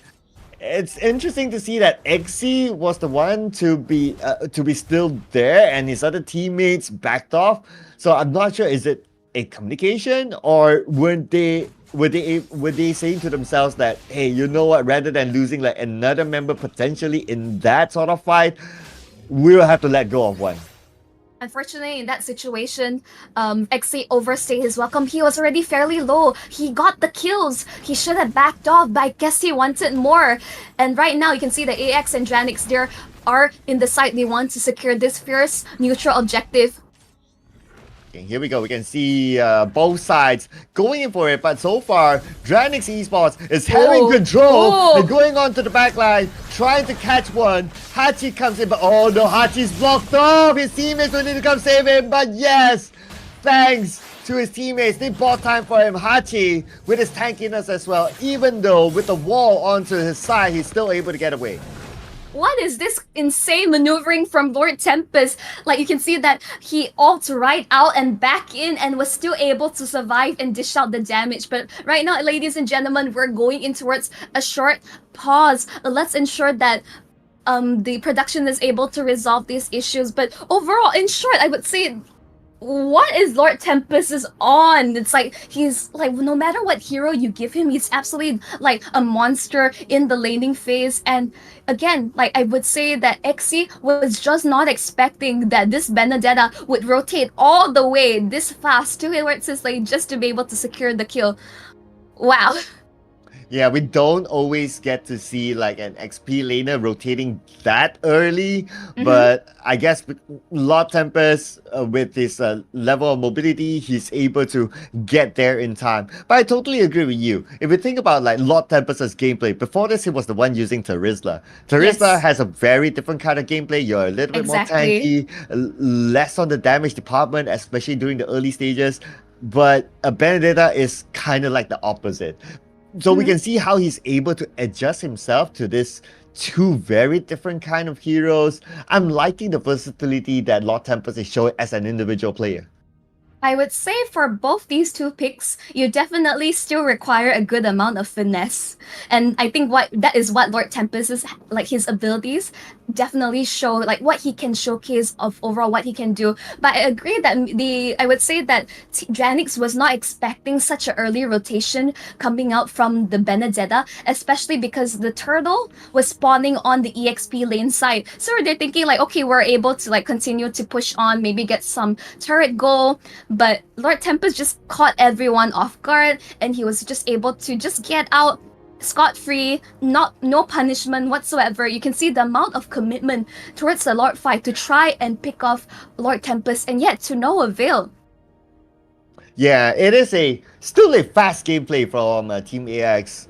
Although not like the jungle invading sort of fast, because naturally this sort of draft does not allow you to do that. But you can still you can still see that they're playing at the same tempo as before. So, but good for Dranix Esports is that because of that non-jungle invasion sort of a strat that they are not able to do, Dranix Esports is able to find ways to balance it out. So from a stats perspective, the goal difference is not that much. The kill difference is exactly the same. Now it's all about trying to contest for this total. Who will get it? And we're back into the game, ladies and gentlemen. At this point, the total is pulled towards the side of Team AX, but it goes back into the middle to reset. Yep, I would say both sides are deciding like they're going to clear up their waves for now before they proceed to take this turtle fight. You can see that instantly, like, because the turtle is like down by the XP lane, this ensures that XC at least have some breathing room. He can farm, he just have to lane against his opponent. There's not too much going on. Right, so the fact that he's stealing War Charge, he wants to be able to engage. So this is really interesting. But for now, you can see Jais is working, slowly bursting that down, but Jais will he'll be able to secure the turtle. The Heart God has been utilized on top of everything else. Yep, is on top of everyone. Chachi is immobilized and has to get out. Furphy, but their body is just trading left and right. Wings is just running everyone down. Double kill for the Leomord. Wow, so 3 kills for Dranix Esports, 1 for Team AX, the total secured by Team AX. I mean, if we kind of do the math, I think losing 3 is probably not going to be worth it. If you lose 1, yeah, maybe fine, but 3, that is a bit hard. Yes, that is definitely a winning trade for the side of Dranix Esports. And again, Leomord, he is a type that wants to be able to get these early kills in Snowball, so this is the ideal situation. So Vinx, this time around, he actually is able to show some stuff off with this Leomord pick. Okay, here we go. Look at the rotation from Team AX. They're like moving from bottom to the top. Yeah, they're really, really fast when it comes to rotation. It's like you kind of blink and you miss this sort of situation for Lord Tempest. At one moment you see him at the top and now he's at the bottom. But for Dranix Esports, they try to play a little bit more aggressively. They try to push the top lane of Team AX back so that they can try to win some sort of area here to secure probably the jungle neutrals. I think considering everything, maybe Lord Tempest is rotating a bit too much because ideally, right now he's cutting the waves, but you can see that both side laners from the side of Dranix was able to get a significant amount of gold shield, which is not ideal because when AX is the one that should be split pushing and getting turrets. But Heart God has been utilized. Oh, they got it! Oh! There you go, Heart God, but not enough to save him as Dance Retribution will still be taken down, and now the opportunity will be taken by Dranix Esports. Red 3 will get another kill. Red 3 is super duper low. He's at the back, he's dishing out free damage, but at the same time, Red 3 triple kill, beautifully done, and look who has arrived. It's going to be Lord Tempest with that rotation from the bottom lane. I was wondering when was this Benedetta going to show up, and yes, he has. And instantly, this is a much closer fight versus game 1, where both sides has enough damage, has the pick-up potential, and we're having quite a match today. Oh yes, this is still a 50-50 match if you ask me for this round, so anything can still happen. Now, the next objective, Turtle, is currently up, and Dranix Esports, again, they are ready to contest this. And as compared to the previous round, they are well prepared this time to zone them out and potentially secure the Turtle. Fashion is like, you can see that how earlier he was approaching enemy territory. He really wants to be able to like just find a pick-off, but ideally he holds his ground here and lands a really valuable Divine Judgment to ensure that his team is able to secure the turtle, but not necessary. Team AX are not opting to contest. Instead, they're setting their eyes on the Bruno. Oh, Bruno is in trouble. One last hit. What Tempest? I mean, this guy is just all around the map. If we have a heat map, this guy would have colored the entire map. Yes, absolutely. You can see you see blue streaks everywhere across the map. Hardguard has been popped to just I guess clear up the wave safely. But Lord Tempest, you can see this is the split push comp we're talking about. This is the dangers of it all. But No! Wait, wow, wow. wow.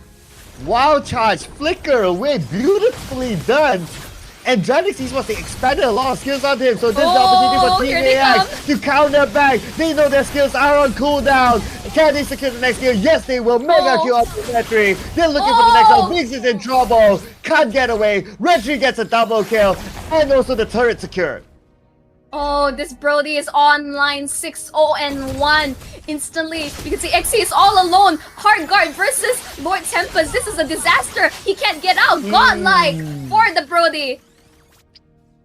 A little bit of an overextension there. The moment he knew that the mid-fight ended, he should have backed off because naturally Team X will be looking at, hey, there's one Bruno down there. Let's all go for it. And you have 5 people onto you. Bruno can't get away.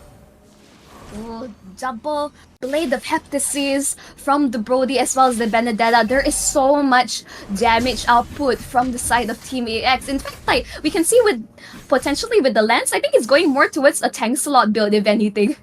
Oh yeah, potentially it is. Okay, we'll keep an eye on that as well. But you know what's interesting? Okay, I was about to point out that the Dom Ice, there wasn't any Dom Ice on Team AX and it would be difficult to deal with the Hachi, but anyway, Dale Kagenu, he got it. But at the bottom lane, Lord Tempest all alone. Now 3 onto him. Let's see how Lord Tempest will get out of this. Divine Judgment, and even though he popped the hard guard, it was not enough. That's why the value of the Divine Judgment, you're able to be suppressed within the hard guard itself. Lord Tempest finally punished for his crimes towards Dranix Esports instantly. Dranix is with the numbers advantage. Yeah, now the fact that they know that they've taken out Lord Tempest, the hero that likes to rotate a lot, this will give Dranix Esports that opportunity to try to take down the Lord. So Team AX, they just need to buy time for Lord Tempest to be able to join them. But at the same time, look at the bottom lane. The minutes were pushing, so Lord Tempest looks like he's going to go down to clear off that minute before joining them in the fight. Watch shots was committed really early on towards Vinks, and Kagino needs to run for it. Oh, looks like they're going to go in for it now. They know that the wild charge has been expanded. Hachi will get his next kill. Dranix Esports, they're chasing back. Vinks will get another one as well. Looks like the hard guard still being used. And let's see if Retry can get away. Looks like the answer is no. Allowing Vinks to get a double kill. And now the Lord is open, but Lord Tempest is here. The Petrify Electo final blow. Lord Tempest is not be able. He's really trying. He's really trying to pick off the members. He does, but despite all this, Vinks still secures the Lord. But Lord Tempest also dies in the process before taking out Vinks. But the Lord is secure, and Xe will be split pushing across the map. We can see signs of life on Dranix. You can see that this is quite the 50-50 showdown. It is absolutely. At first, I was thinking that is it going to be worth it for Lord Tempest to go in and try to get the Lord when obviously he doesn't have a retribution. At least he got it at one trade, and because we're still like 10 minutes into the game, he has enough time to come out and defend the Lord, and that's exactly what he's doing now at the bottom lane. I mean, technically, you could still try to secure the Lord in the process if you're able to burst down the jungler. But in this case, they were able to clear out the overall the Lord, no problem. But the waves are pushing in. Yeah, and at the same time, we can see that Dranix Esports, they're trying to push onto the mid lane, trying to get that mid turret, but they're not able to do so with the rest of Team AX defending it. And look at the bottom lane, Lord Tempest, he's still there. He's deciding whether he wants to do the split push or not, but because they have the information that Dranix Esports is making that rotation, immediately recalls back to the base, and now he's safe at least. Yeah, not worth sacrificing your life, especially the amount of value you get from taking out this Benedetta. Instead, he's split pushing elsewhere. But in this case, it's still really hard to catch him. So it's really going to come down to Fashihin being able to that valuable Divine Judgment. Oh, Wild Charge not going to save you. Yeah, Wild Charge, not this time. And he doesn't have the flicker. It was on cooldown, so that wild charge is definitely not going to be enough for him to get away. This will open up opportunity for Dranix Esports to get the mid turret. But look at the top lane as well. They're also being pressured by the fact that Lord Tempest shoved up the minion wave into the second turret. It's really difficult to push that mid tier 2, considering the amount of wave clear you have with the Brody, Lens, as well as the Benedetta. So it's still really difficult. You can see that overall, Team AX, their structures, even though Dranix is not relieving any pressure, they are still holding on towards all their infrastructure. Yeah. Okay, now I see the fact that Dranix Esports, they don't... Lord Tempest hang that thought for a second. Looks like he's in trouble instead, but he managed to get away. His other teammates, Del Kageno, is there so to provide him backup, and Lord Tempest got away with murder. I mean, just like Electo final blow, he's out of there instantly, but that is an ultimate expended right before this next Lord fight. Okay, here we go. Speaking about Lord fights, 3 more seconds, then now the Lord is up. And let's see how they're going to deal with this. But it looks like Lord Tempest is not interested to join in onto the team fight. He went on to do the split push, but now he made up his mind. He's going to join in as well. He's going to come in through the side. Yep, he's looking for the flank. He ideally wants to pick off either the Bruno or the Valentina, but he gets spotted out. But Hachi, he's in trouble. Oh, here we go. Looks like all in. And Hachi will be taken out by Red 3. And now there's that opportunity. They know that they don't have a tank anymore. And now Team AX, they need to go in. But Dranix Esports is prepared for that. They try to flag. Lord Tempest coming from behind. We talked about this. Woo! He's taking opportunity. And now he's on the team. Run, XC, run! XC is not able to get away. Team AX, not only they won the fight, they traded back, and it's a worthwhile trade. But we're not done yet with the fight now. Vicous is in my trouble. goodness! Tempest is onto him, but Lord Tempest, he knew, he expended all his skills. So now he's just gonna play the zoning. Oh my god! Oh, lucky enough for Vicks. Vicks trying to evade him. One last hit, and Vicks somehow survived. I feel like he definitely should have gotten out earlier. He was really playing with fire against this Benedetta, and considering all this, Team AX secures this Lord, really crucial for them. Like, you can see instantly the turnaround, the minute that Lord Tempest re-enters the fight, you're thinking like, oh, it's looking like this fight is in favor of Dranix Esports. But when we saw that the Brody was taken out, but here comes Lord Tempest from the back. Wow. Yeah. Okay, the fight's not over yet. Oh, now Vicks, second time around, will he be able to get away? And yes! Vicks got away somehow! XC was there to counter back. XC with a double kill. Looks like a little bit of an overextension for Team AX. Yep, I don't know what they were trying to do. I think they really greeded out, hoping to get more pickups when they should be syncing up the waves with the Lord as it crashed. And now Ixie, this is a Bruno that is approaching max build. And look, he's just taking out this Lord. No issue. Yeah, at least the Lord managed to take down the turret, so that's okay. And now, looks like Hard Guard will be used. Fasin is in trouble. Fasin pops the immortality. Here comes Hachi. Alright, this moment, but looks like Hachi has arrived. And let's see here, Rain Soul has arrived as well. They're trying to trade it back. Hachi survived with the last tick of hell. Rain Soul came in at the right timing to counter back on Team AX. Another slight overextension by Team AX. And Dranix Esports took back one out of Team AX. You're kind of dropping the ball a little bit here. You have to be more patient. Because right now, like, overall Team AX, they had the control, they had the Lord, but they were a bit too overzealous. Maybe they're a bit too bloodthirsty. Oh, yeah, they wanted to go in for the kill, but I can totally understand because they were distracted by the Lord teammates for to take advantage of that. They almost got 1 or maybe 2 kills, but for somehow, Hachi got away. But we gotta think about it. If we look at the build, right, Hachi is obviously built as a tank. Yes. He even has a immortality, but I think at that point of time he didn't have it. You wouldn't want to all in on it unless you're in this sort of situation where it's like 4v1, no one else for Dranix Esports is there. Hachi. Then yes, you go in for it. Yeah, Hachi is like his immortality is pop, but that is multiple members, 4 members on top. Dranix are forcing their towards the base. They get the inhib. That is not worth it for Team AX. Oh yes, good distraction there by Dranix Esports. They sacrificed Hachi, but they got the inhibitor turret in the middle. And now, very good discipline here by Dranix Esports. They didn't go all the way despite having that advantage. They backed off knowing that the Lord is about to arrive. Yep, Oh, Razor.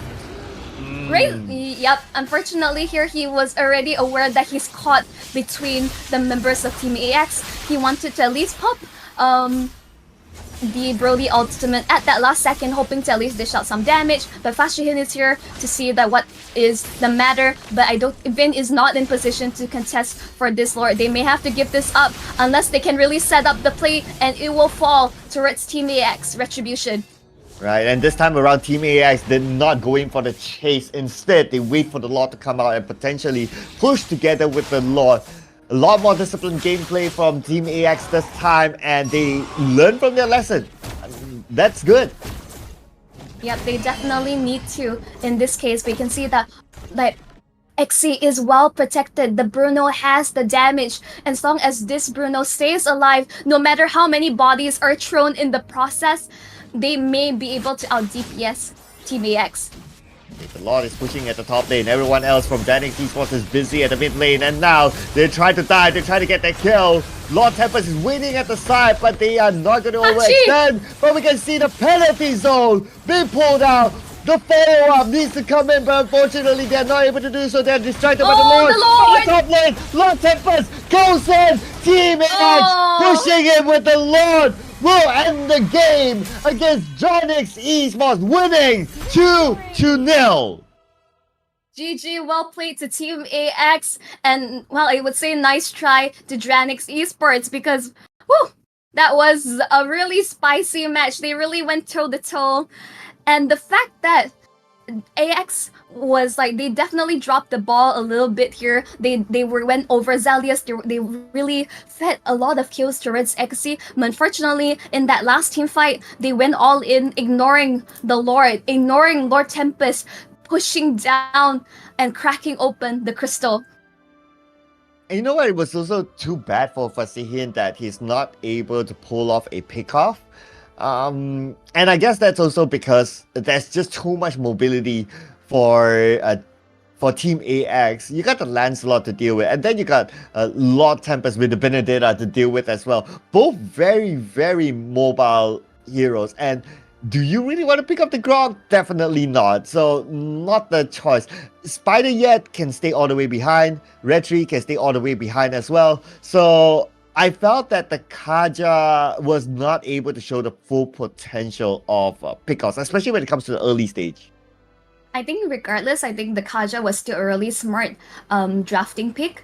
And towards the Angela, and in towards the Heartguard, you can be suppressed. And during the phase where, as long as Angela is unable to dish out the healing, in not that state, you're still able to burst down whoever is having the Heartguard on towards them. But I think overall, sort of the drafting was smart. My last question was, understand that they wanted to take that team fight in mid because they don't want to lose as much structures and hopefully winning out the team fight. But the threat of the Benedetta split pushing with the Lord, the damage was just too much. They suffered like way too much like damage towards their crystal. In the end, Lord Tempest just himself with the Lord is able to end the game.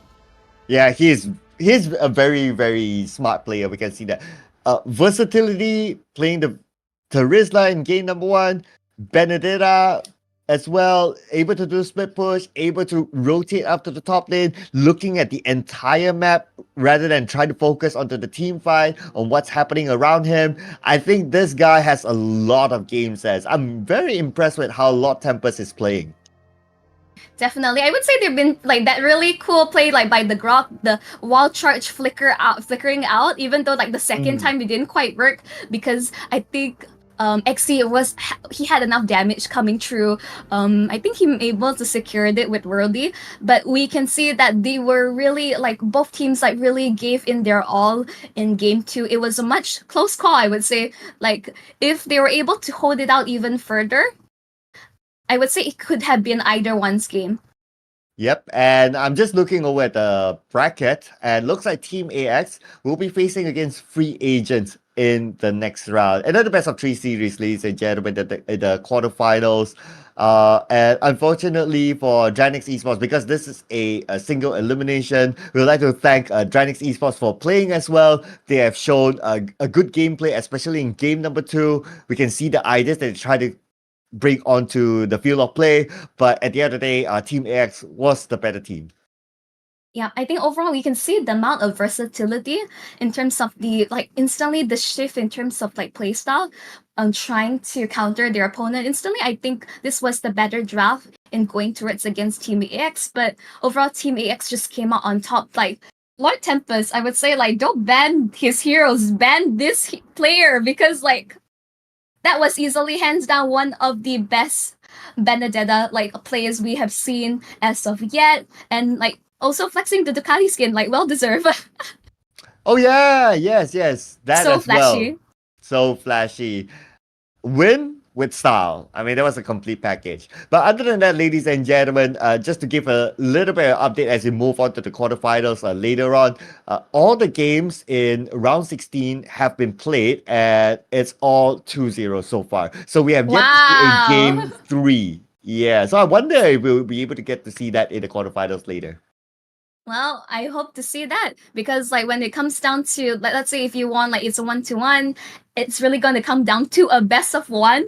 It's either all in towards the strategies works best for you, or it's you want to try and cheese it out. Who knows?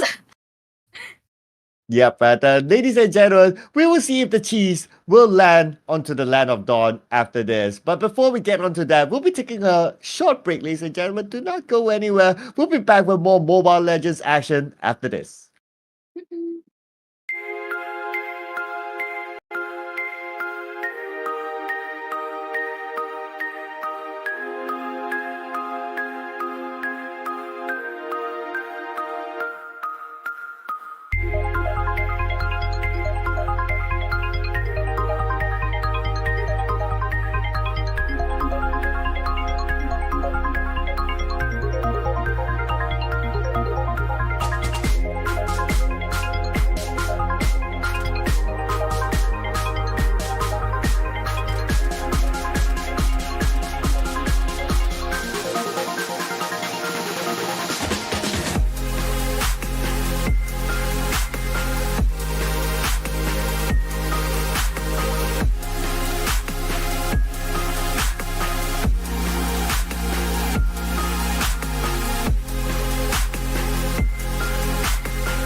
Welcome back, everyone, to the UOC Cup MLBB Tournament brought to you by University of Cyberjaya. My name is Monchelle. Alongside me, we have Sir Cloud, and we welcome everyone back to the tournament. And so, welcome back, ladies and gentlemen. What an interesting match it was previously. So, it was a 2-0 win to Team AX versus Dranix Esports. And I must say, especially when it came to game number 2, it was a 50-50 game towards the end. But there was an amazing play by Benedetta that secured the win for Team AX.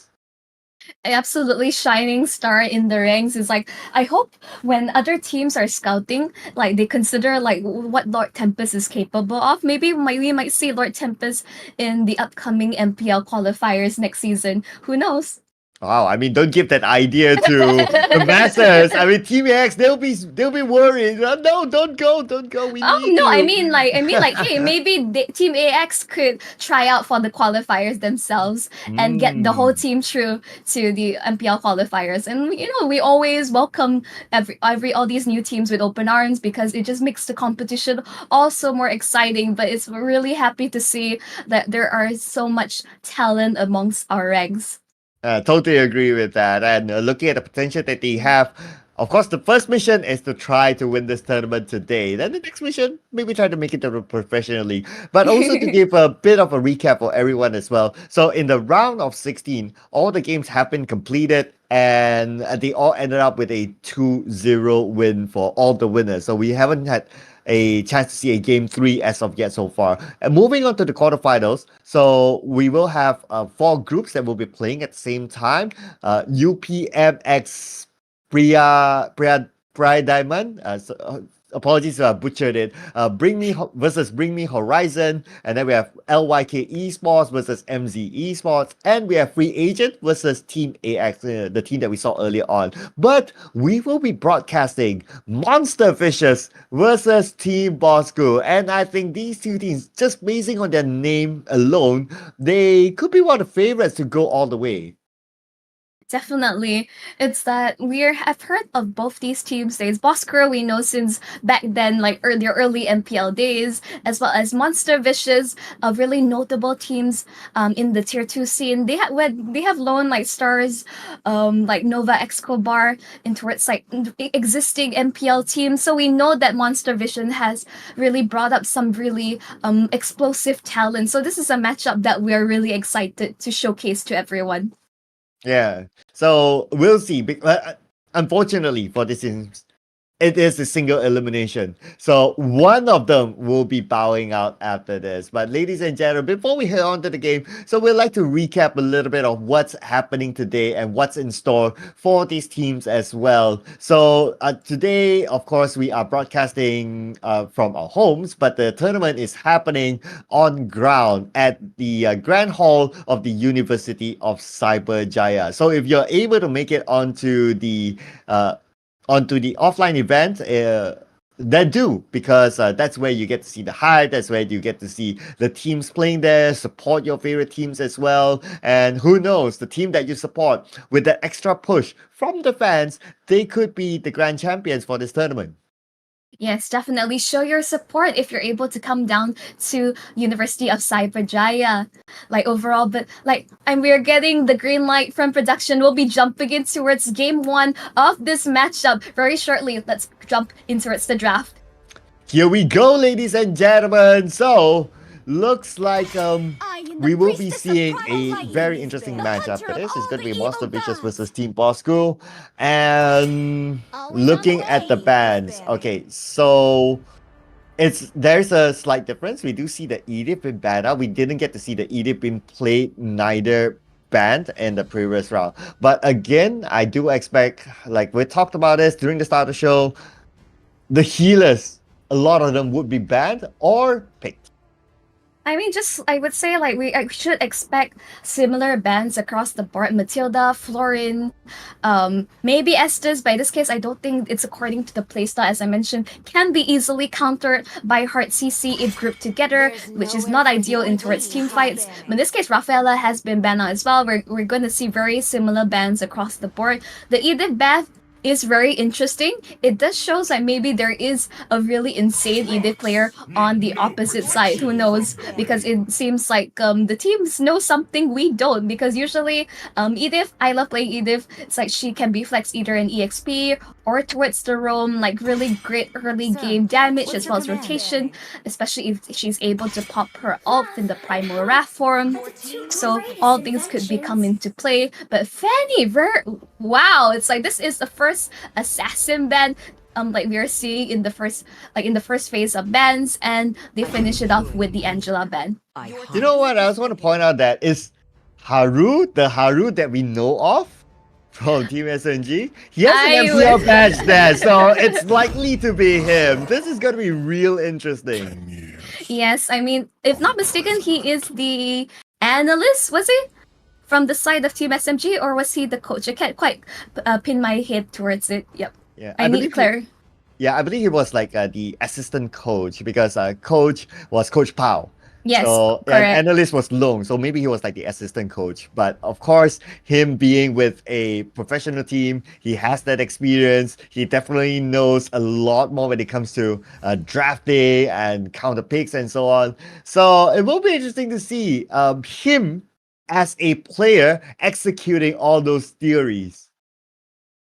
All right. Okay, we're running into some technical issues as of yet. Please stay tight as we allow production to resolve these issues as quickly as possible.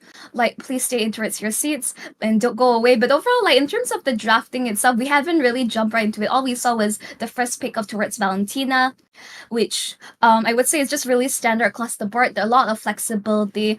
It also, in ways, it counters if your opponent picks up something like the Feramis, the Valentina is able to steal something like the Nether Realm and vice versa. So I think it's still just really safe, like first pick overall, to counter out your opponent. But overall, it could go either way.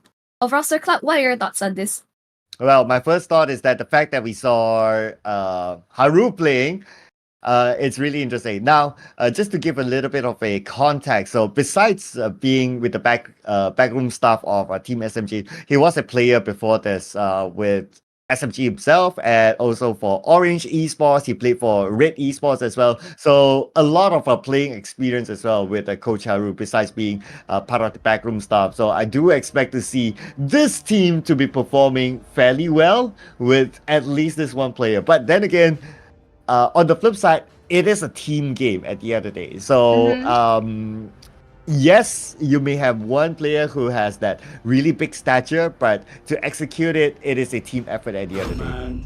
I have something to interject, Sir Cloud, which I would say there's a reason why coaches do not play. Is because, like, you know, you're going in towards the mindset of the game as a coach, and there's a very different thing with coaching versus shot calling. And we can assume that maybe Haru in this case would want to shot call, but it's a very different experience because, like, not only are you thinking about the draft, but you're also thinking about how to execute it towards the game, which can be very taxing while you're playing the game yourself. So it could be just overwhelming for this assistant coach overall. But we're back in towards the draft. Like, overall, we can see on the red side, they're closing, it appears they're closing out with the Franco picks. Really excited to see some amazing hooks landed. Or maybe not, but you only miss the shots you don't take, as I said earlier. So we shall see. And on the blue side, I would say it's like really scary composition early on. You can see they have really strong early game, like the fact that the Martis was able to slip through the cracks. So this is really scary lineup overall. But I would say both teams have really clear win conditions in terms of they have good early game scaling as well as pick-up potential.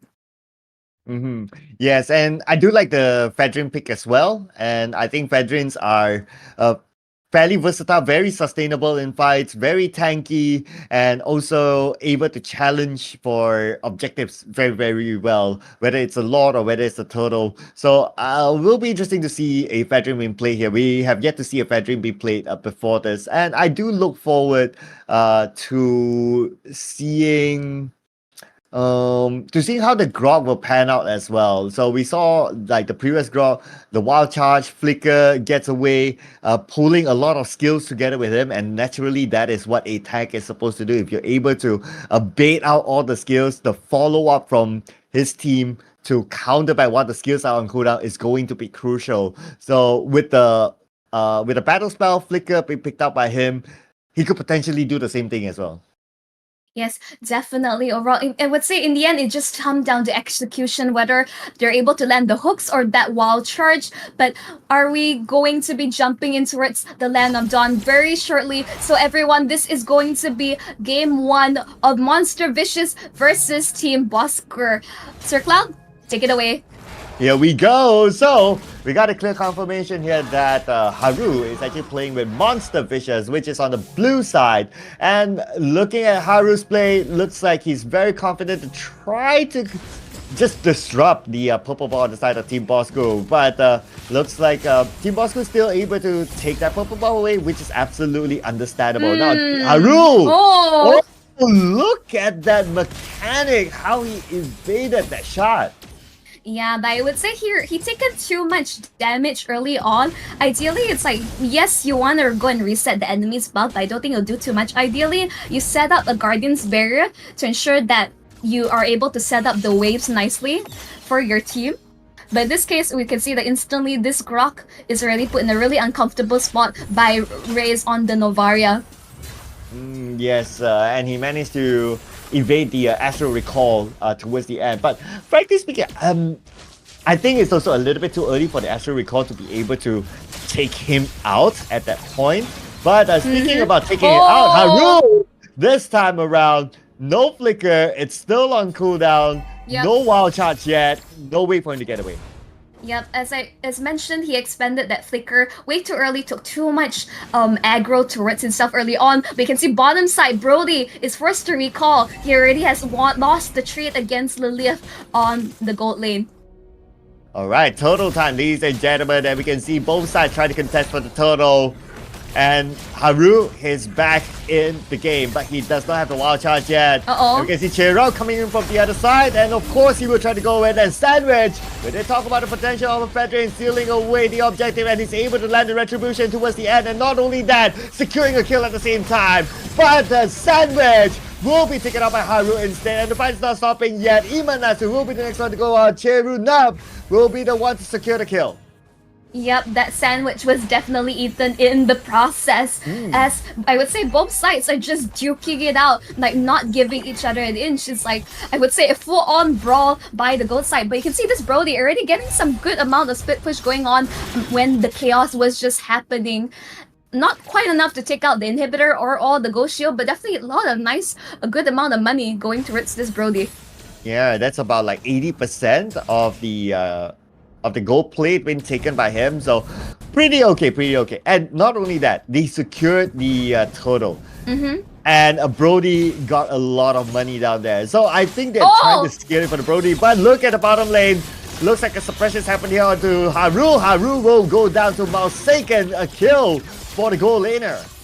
Yep, here comes Race right in towards the action. Lilith getting bursted down, double kill. A triple kill for the Brody. That was not necessary. Why did you jump right back in?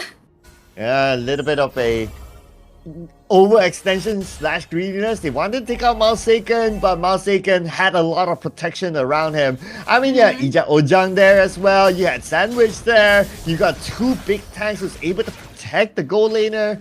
So I think there was a little bit of a greedy move there by Monster Vicious. I think overall Bosskurr definitely have the better rotations as of yet. It's like the fact that this is the combination that I was like really worried about. It's like the Franco combination with the Astro Echo. He's able to even he's going to be able to increase his hit rate even further. And Ijat right now, even without he actually links it.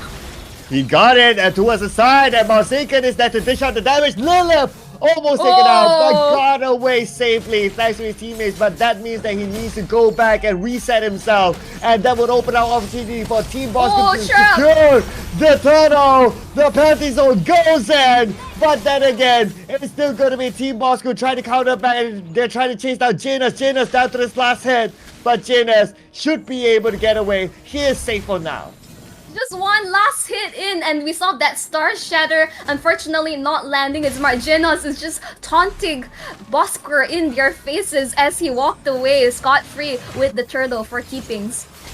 Ooh, but he still opened up opportunity for them to take down the bottom turret. Anyhow, Haru together with Lilith is there. So Haru will need to try to protect Lilith as much as possible because an Irritel needs time to scale.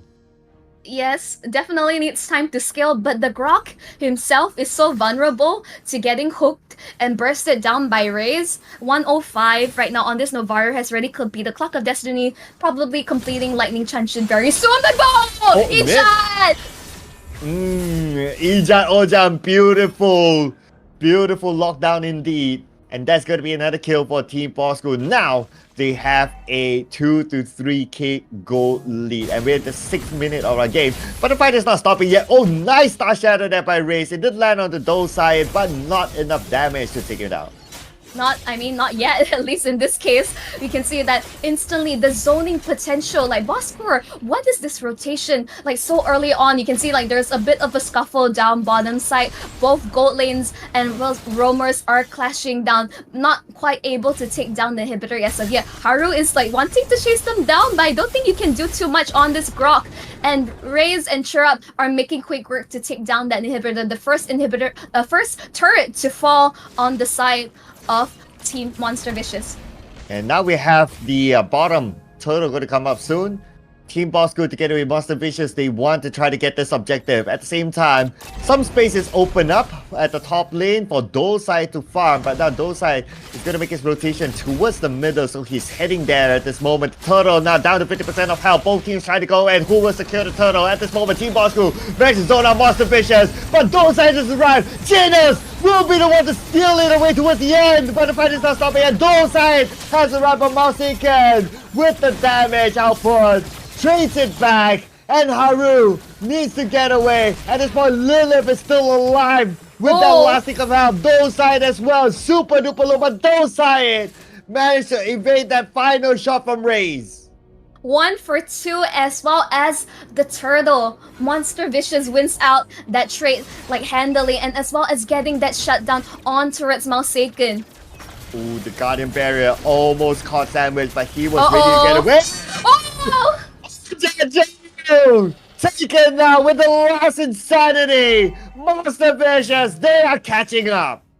I mean, this is the potential of the expert. This is why this hero is so feared. The way he's just able to jump right in. No CC can stop him when he's in that last insanity mode. Instantly, like, just bursting them down. Sandwich, unfortunately, he can't do anything but watch as he gets imploded.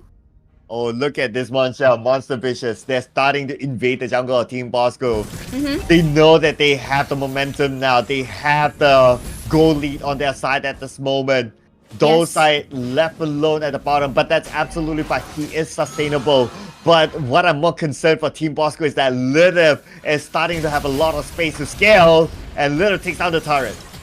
Yes, definitely. Instantly, you can see the importance of securing neutral objectives. Genos is keeping his team all together. Haru is getting zoned out. Sandwich in the middle of everything.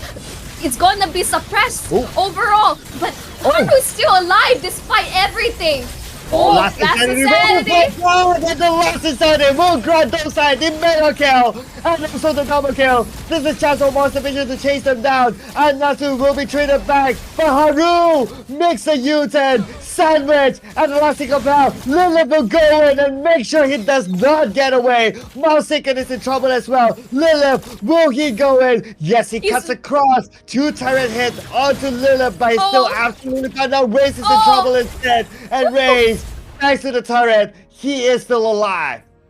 Lilith almost made a really successful drive-by, but he's taking a lot of damage. But Genos, once again, this jungler on the side of Monster Vicious is like, wow, he's just making sure that his team remains in this lead, secures that first lord of the game. Oh my goodness. Team Bosskurr now behind by about 2k goal lead. It's starting to look significant now for Monster Vicious. They are looking like they are able to come back. They are starting to invade jungles again, trying to stop Team Bosskurr from farming trying to deny the space that Team Bosskurr once had. At the same time, the Lord is pushing at the bottom lane. It is still the first Lord. It is Oh, not no. but at the mid lane, looks like the purple buff has been stolen. Oh no, actually no. I was also thinking, oh, they did steal it, but I see the purple buff on turret Sandwich. So Genos was not successful. Sandwich still able to at least secure his purple buff. But this Martis, this is the concern of the Snowball. Even though he doesn't have a lot of kills, but this is becoming more of a utility. But Haru going for the conceal play does not find anyone for now. Oh, Sandwich, literally being sandwiched right now. Oh. The barrier! Where's Sandwich gonna go? Oh, lucky enough, he's still able to get away. But that's not going to be the objective of Monster Vicious. They know they got the turret. They know they push in the Lord. That is good enough for them. Something I've noticed about Dose's expert build, it's fairly greedy. It's not tanky at all. He goes for Ice Queen Swan as well as War Axe. Extremely greedy, but Sandwich, you might be caught between a rock and a hard place as the rest of the team is looking for an angle. They're going for the conceal play. They're looking for Lilith, but Lilith on this Mortal Bite is so fast. Oh my god, if you kind of think about it, Team Bosskurr, they have yet to take down a single turret. Okay, they only took one turret at the top lane, that's about it. But for Monster Vicious, they've cleared up all the tier 1, tier 2 turrets, and now they're looking for more kills! The penalty zone goes in! And at the same time, be countered in by the wild charge.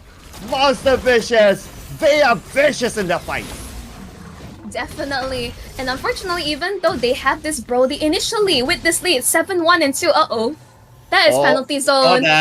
Yeah, already utilized. That is an ultimate expended. This information is known by Monster Vicious, but the cooldown is fairly low. You can see that Shurap completing that Akina show early on. I don't think that was really necessary, considering I think the biggest threat to them would be Lilith on this Irritel, but perhaps he has already completed an Antique Cuirass early on, who knows. Because if you look at Duets, the overall score for the Valentina is 0, 5, and 5, so not a major threat. Instead, they should be itemizing probably against Dose, because Dose is 5-0 and 3. Oh yeah, I mean his Last Insanity is just on point. He knows when to come in. He knows that his Last Insanity to use it at the back line to try to zone them off. But now the fight's gonna happen again. You can see on the right side, Dosai seems to be in trouble. He's quite separated from his teammates, but Haru is there. Haru, he does have the wild charge, so he can use it to save his teammates. He can use it to engage anytime soon, but the objective to take down the Lord is going to be taken by Monster Vicious first. And now with the Lord secured, Team Bosskurr, they know it's not going to be worth it to try to continue on, considering that there are a good amount of spells being expanded, so they decide to clear off the lanes instead. Yeah, I think it would be the safer choice. Unfortunately, they have to give up the Lord in exchange for hoping to be able to at least have a better positioning in this upcoming team fight. But you can see instantly, Dose, his presence alone terrifies Team Bosskurr. Like, what can they do in this situation? It's like the goal is right now they have to take out the Irritel as soon as possible, but it's really going to come down to Ijat or Churup to get a pick off of a lifetime. Yeah, but Irritel, I mean, he has a lot of good protection around him as well. I mean, Haru, that's one, and then And the Dosai, Purify. and Genos, and the Purify. I mean, he's well protected at this moment. So if they can't take down the Irritel, it's going to be really tough. But now, speaking about tough, it's going to be hard for them to defend the mid lane. Oh, the Goddess Barrier is up there. But then again, lucky enough, Team Bosskurr did not lose anyone. But Lilith will secure the turret. And now Gerard goes in. But the follow-up is just too far away. And Gerard will be taken out instead by Genos. Monster kill for Dosai, who has yet to go down. But this might be the moment that Dosai goes down. But no, he says, Lilith is taking out Sandwich. This is game time for Monster Vicious to secure round number 1. What a beautiful comeback here by Monster Vicious against Team Bosskurr. It's a team wipe as Team Monster Vicious closes out this game 1. Wow. What are these EXP laners on, Sir Cloud? Why are they on today? I mean, today is the day of EXP laners, ladies and gentlemen. Look at this. Dosai, perfect game for him. 7-0 5. Of course, he has an immortality. Great, that is part of a standard build for a Xbox. But man, this guy really knows when to come in, where to go, zone them off, and take kills at the same time. I hate experts so much. Man. Personally, like as like in team fights, and if normally in terms of like laning phase, it's still okay. Like I don't think Trap had the worst time, but definitely not the best time either. It's just that the amount of zoning and damage output was way too much, and the CC capabilities, and there's no way of stopping. They don't have enough burst to take out Dulcet, unfortunately. And even though that the Brody had a pretty strong early game, I look at his KDA 7-2-2. His itemization also has been really ideal, but eventually, as Genos was able to secure all these neutral objectives to ensure that there isn't too big of a disparity in terms of the gold lead, instantly you can see the power spike of Lilith on this Iritel, and just the overall setup from Haru as well as Dulcet. Just beautiful symphony.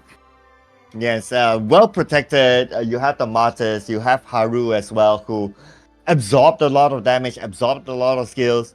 But I also noticed one thing, that Team Boskurr, they were a couple of times that they initiated onto Haru. They expanded a lot of skills, they expanded a lot of damage onto Haru, but Haru got away with it. So, and the follow-up came after that from the other members of Monster Vicous. So I don't know, is it something that they might want to rediscuss on who they should first target? And it's definitely not going to be Haru. I think overall it's just really hard with the draft that Bosskurr had, is that they have no ways of really jumping towards the backline to take out the Iritel, basically all the squishies on the backside. So it's really difficult. I think in terms of their draft, it was down towards like they wanted more of the team fight potential. They did have some form of split push with the Brody, but unfortunately they weren't able to do that off. They were, I would say, really hard focused. Maybe they tunnel vision a little bit, and they were too engrossed on getting kills. Because as I mentioned, Brody, like his KD is amazing, it's superb. But they weren't able to get any objectives. When Genos, it's like, even though when his team was behind at the start, and Haru was making some slight mistakes early on. He was getting bursted down early, really early, and expending all these flickers. And yet Genos, this Martis, even though he is not really a flashy jungler, he did his job. He secured the objectives needed to keep his team in the game. And I like the fact that at some point they tried to take back they tried to jungle invade, especially after, I believe it was like the first or the second turtle for Monster Vicous. They tried to jungle invade on the side of Team Boskurr, and it worked out for them. The moment they start to do that, we can see Team Boskurr, they were choked to the point that they were not able to come out at all, and hence equals to they're not able to farm. And if you're not able to farm, Monster Vicous will continue to snowball, and the level of discipline that Monster Vicous had, they were able to close off the game. Definitely, I would say just very clean gameplay from the side of Monster Vicous. They knew their item power spikes, they knew when to go in for the objective, they know when to disengage, and like basically the follow-up overall from Dulcet. The fact that Dulcet in the end is just like, I'm just going to go for more damage. I'm going to complete a War X. I'm just going to be able to sustain in these fights because I know there's not a single person on the opposite side that's able to burst me down and complete a immortality. I'm invincible. All right, okay, so moving on to the next game, right? Do you think there should be a respect ban for Xbox? Here's the thing, like, what are you willing to let through? Because like easily in the previous matches, like you could test for the Trizla, for example. The opposite team could easily pick up the Kido or the Benedetta once more. I'm not surprised if they do pick up for something like that, or if they want to be really annoying, pick up the Uranus. For all I care. And just like cut waves, just zone the enemy out, and like you'd be surprised in the first 2 minutes, Uranus, even before level 4, hurts so much. So all this can be considered. So it's really essential to have at least a 50-50 like EXP lane trait. But of course, be aware of these. Like you don't want your EXP lane to fall behind. Otherwise, you have this situation of an unkillable Trizla or export, because when you're already at that stage of the game, you gotta pray that you're able to hold out long enough for your cores, your late game cores, to hit their power spike. Otherwise, you need some form of pickoff, or you have a release if you know you're able to win out in terms of the overall big team fight. So again, it's rough, right? It is. Okay, I'm going to ask you the golden question now, right? So you talked about Haru moving on to a coaching role, and yeah, probably there's a reason and why and so on. So now that Haru has shown what he can do in game in this broadcast, what do you think about Haru's performance now? Could be cleaner. I don't think he should have went in so hard when, before Grok gets his first item, or at least get some form of magic resist. You shouldn't play so aggressively early on. I think you should have managed the waves first, or maybe see if the rest of the team is able to do any form of jungle invade. But normally with the Grok you don't see that, and him expending his flicker so early, which eventually costed him his life. I do not like that. And for Grok, I think it's you play around your team. You're not always going to be front and center at first, because you definitely need some form of defensive item to start the game off. But I think he really put up a really good showing eventually, with a really amazing wall charge setups with his teams, a really clutch Guardian's Bearer, ensuring that sandwich really got sandwiched, unfortunately, between a Grok and a Heart Place in all these really crucial setups.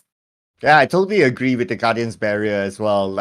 Every time you can see that he will catch someone for the most part.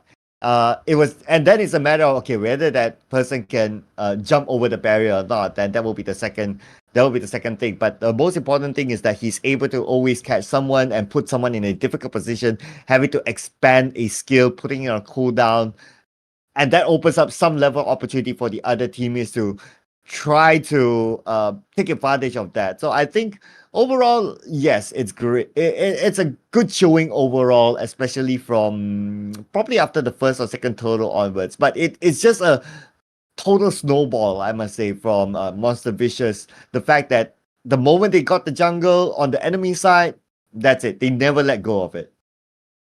It's the matter of the minute they suddenly lost the map control. So the minute you secure neutral objectives, instantly they were able to get farm up, they get items instantly. How quickly the tides have shifted, favoring Monster Vicious over Team Bosskurr. Instantly, you can see that. Once you're able to secure neutral objectives, once your teams are able to secure enough farm, they're able to start fighting back. Because I felt like without Genos, without him securing the turtle, Bosskurr could have run away with this. Yeah, so Team Bosskurr, if we kind of look at the potential, they were really good early on, right? They know what they were doing, they were in control, they had a 2K lead early on. So if we were to look at the overall game, yes, I would say that maybe 30% they had control, the other 70% was Monster Vicious. So it still shows that Team Bosskurr, they are still able to put up a good threat to Monster Vicious as well. So I would say that probably game 2, after having some form of experience of what Monster Vicious can do with the slider, what kind of drafts are they comfortable with, I would expect that Team Bosskurr to be able to put up a good fight in game number 2. Definitely. Maybe with slight adjustments, maybe draft towards the later stages of the game, have some form of insurance, because I think the Novaria was not quite enough. And with the Brody, yes, you rely on that snowball, but when he's constantly getting picked off, instantly, where's the damage? Where's the damage coming through? You have Fredrin as your jungler. Charizard is not going to dish out that much consistent deeps versus an Irritel. And Irritel is just shredding through the defenses of Bosskurr. So, again, it's really going to come down towards the draft. And also about the Franco pick, right? I think the Franco did his job. The hooks were there, and the Bloody Hunt combo was there as well. So I think that was fairly okay, especially at the start of the game. And that's how they managed to control at the start. But yeah, again, when it comes to the mid game onwards, I guess it was also the scalability of Monster Vicious that he was not able to tank as much anymore. Especially when it came to Xbox, able to have a good lane. And when he came into the team fights, it's hey, you know what? I'm well farmed up. I have a good amount of damage. even your Franco could not stop me. That's sort of scenario. I think the Franco was just like absolutely stellar, landing those hooks really on point, even without the Astral Echo. And like I would say, like 70% of the time there was no Astral Echo when he landed those hooks. But unfortunately, where is the burst? You don't have enough burst that's coming through other than the Brody. So unfortunately, I mean that's the case. That's around the card. But we'll be jumping in towards the drafting phase for game 2 very shortly. Let's see what are the adjustments that is coming from both sides. All right, here we go. So it looks like naturally a swap of a side between the two. So this time, Monster Vicious is going to take the red side, and Team Bosskurr is going to take the blue side instead. Similar ban, Baxia being banned out. So far, we've only managed to see one Baxia, but I think we're going to see a lot of similar bans. Like the healing, sustain heroes are going to be banned out. So we can expect that to happen. Now, the bigger question is that whether we're going to see a respect ban onto export, that will be crucial. I think not in the first phase of bans, probably the second, because X-Spark as a hero, like no matter what is your EXP lane, you want to be able to ensure that like all these healers, Florin, Matilda is banned out because they are the main source, like enabling the rest of your team in these team fights. X-Spark is supplementary. It's great to have, but it's probably during the second phase of the bans. If anything, maybe Bosskurr wants to be able to contest for the X-Spark instead, so who knows. But again, there's still so much left in the pool that they could win towards. But very interesting, they ban out the Turizla. Oh yeah, okay, all right. A certain level of respect there on the Turizla. I guess they just not they don't want to somewhat deal with the fact that the Turizla is a high scaling sort of hero with the damage potential, with the engagement potential as well. Matilda banned out, Angela banned out. That's what we've expected to see. A couple of healing heroes sort of banned out. But if we were to look at the overall right now, there are still a couple of good heroes to be picked. I would say the Brody is interesting. Iritel is interesting as well, although those might be picked on later. But they could potentially be picked. Okay, hear me out. Florin, Rafaela is open, Iritel is open. Yeah, I'm thinking like Reyes is having a really tough job. He has to pick either one because instantly on the opposite side, they're going to pick up the Iritel or the Florin and Raf. Either one, this combination is terrifying. Well, looks like your answer is Fedrin being picked first. Something that they're comfortable with playing from the previous round. So Iritel, thank you very much, they say. And we have the Yuzong, of course. This is going to be the first time that we see a Yuzong. Now, a Yuzong is very capable of zoning, very capable of going for the backline. So it's something they need to be careful of. And I think that's what inspired the Rafaela pick to be able to try to run away and try to sustain themselves from the incoming Yuzong onto the back. I am honestly really terrified because Yuzong in the previous games we had was banned out always in the second phase because the amount of like damage and zoning capabilities of the Black Dragon form is definitely something to be feared when you're having all these massive team fight compositions. But on the blue side, you can see that they finish it up with the Edith, but we're seeing some really interesting picks. We're not sure if it's going to be a Selena or a Julian debut, but I like to see either one. This seems like they're going on the safer path, completing the draft with the Lilia. Yeah, Lilia, a lot of burst damage potential. I also want to note that Edith was banned by Monster Vicious in round 1. So the fact that Team Bosskurr had the opportunity to pick Edith right now, I think that's something that Monster Vicious knows the capability of Edith that they're able to play that we don't. I think overall just like really comfortable. The displacement, the Primal Wrath is so great in disengaging as well as dishing out surprisingly amount of damage. So I think it's just a really strong early game choice. But having the Rafaela, I don't think this will be Raf mid because her wave clear unfortunately is terrible, like absolutely garbage. So it probably be Rome, Rafaela.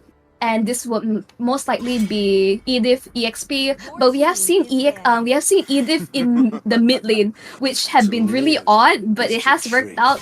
I would say 50-50, which has been really interesting. But you can see like all the bans coming through. Lancelot has been banned out.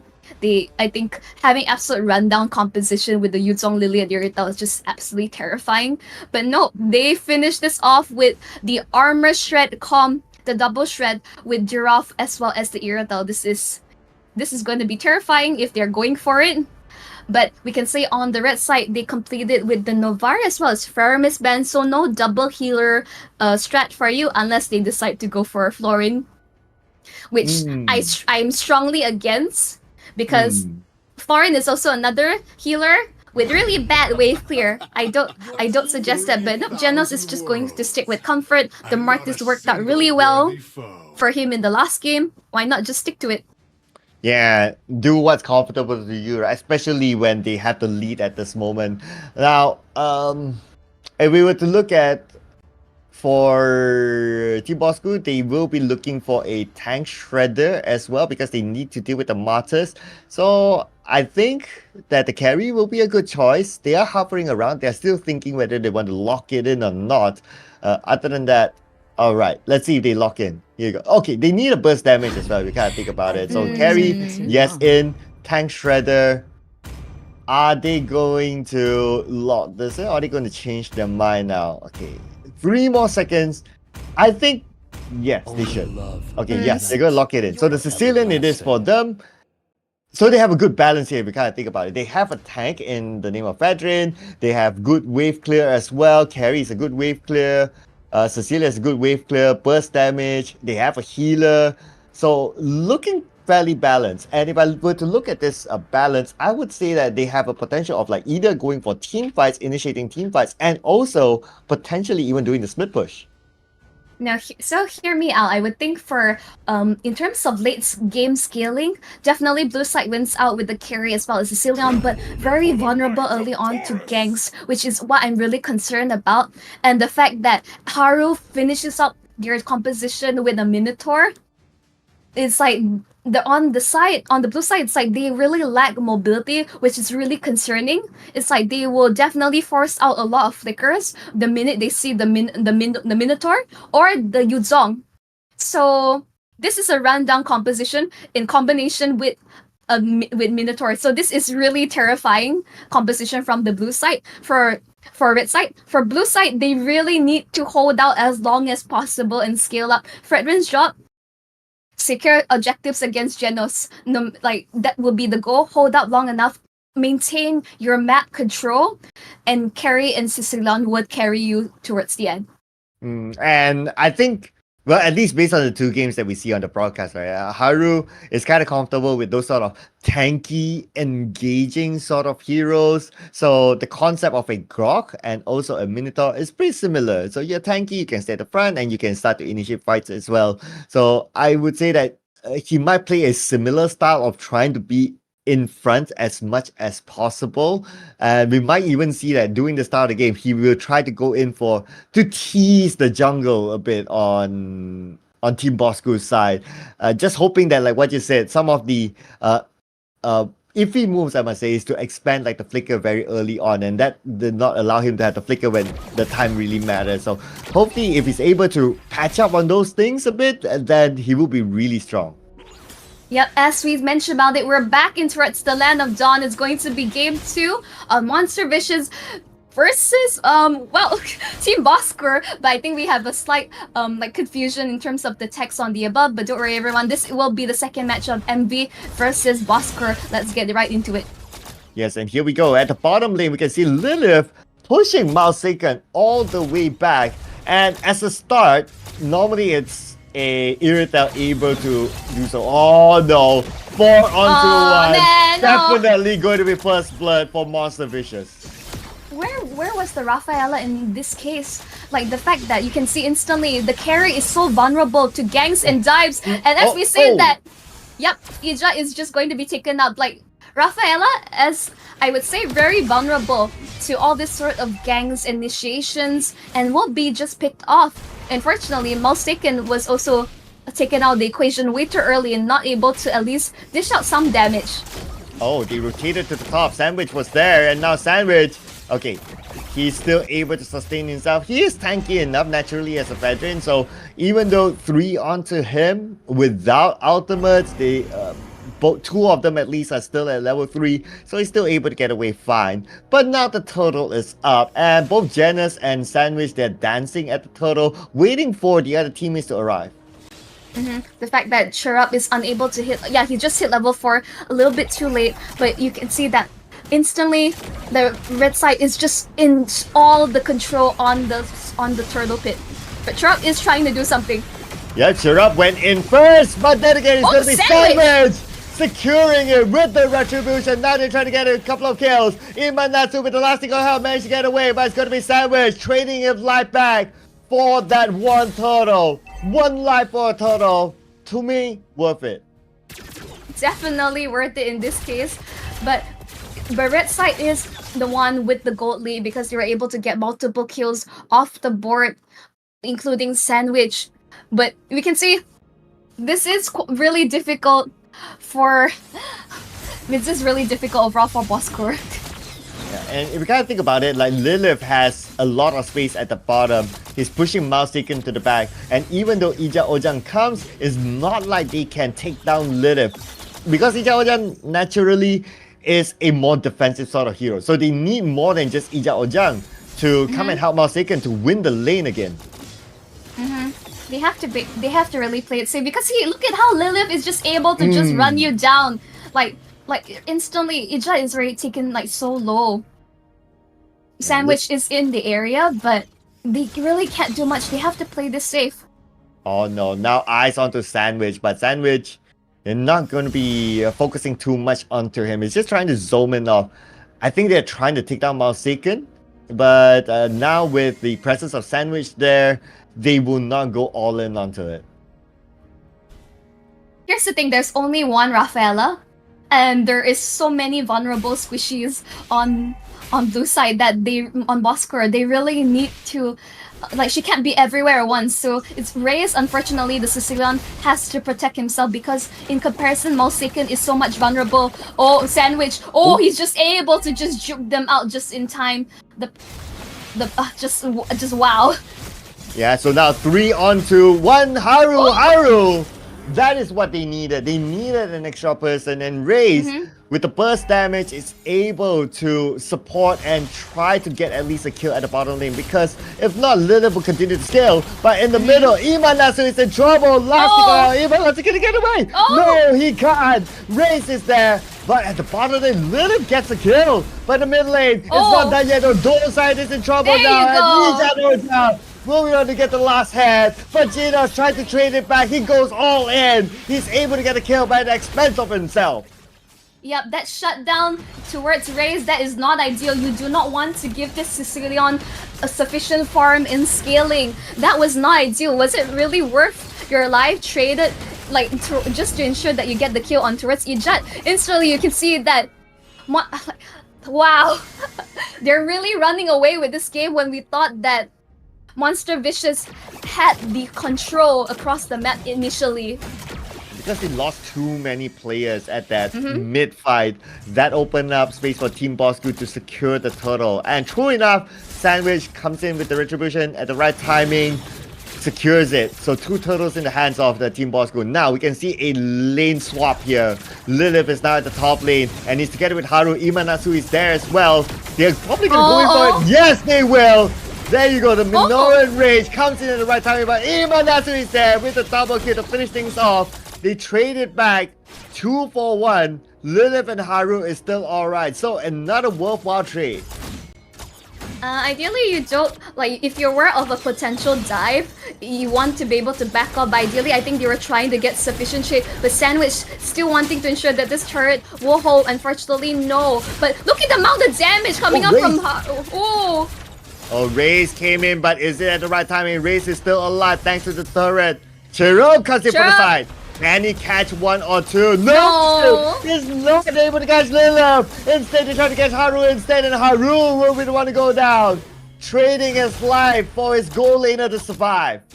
I mean, they rather take it that way, but back dragon from Dose is jumping towards the back line. Petrify on top of everything else. Dose will be taken with Chirrup. Will trade in return. Oh, here we go. And Janus is there as well to secure another kill, but he is all alone. Imanatsu is there. Imanatsu tries to protect him, but Janus gets away with it. What a good move there. Genos coming in, following up after Dolside. That was great coordination by Monster Vicious. Yeah, like Monster Vicious does not know the term of boundaries because you're just running into every crevice of Team Boskur's jungle or any wherever space that's between their turrets and just taking them out. Look at this! This is ridiculous! The Irrital is just allowed to free range and Haru!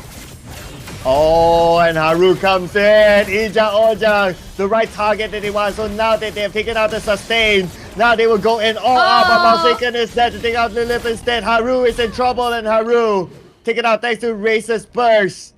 And looks like they somewhat are able to defend the top lane, but still they lost Ija Ojang, which is still fine, but they also lost the top turret.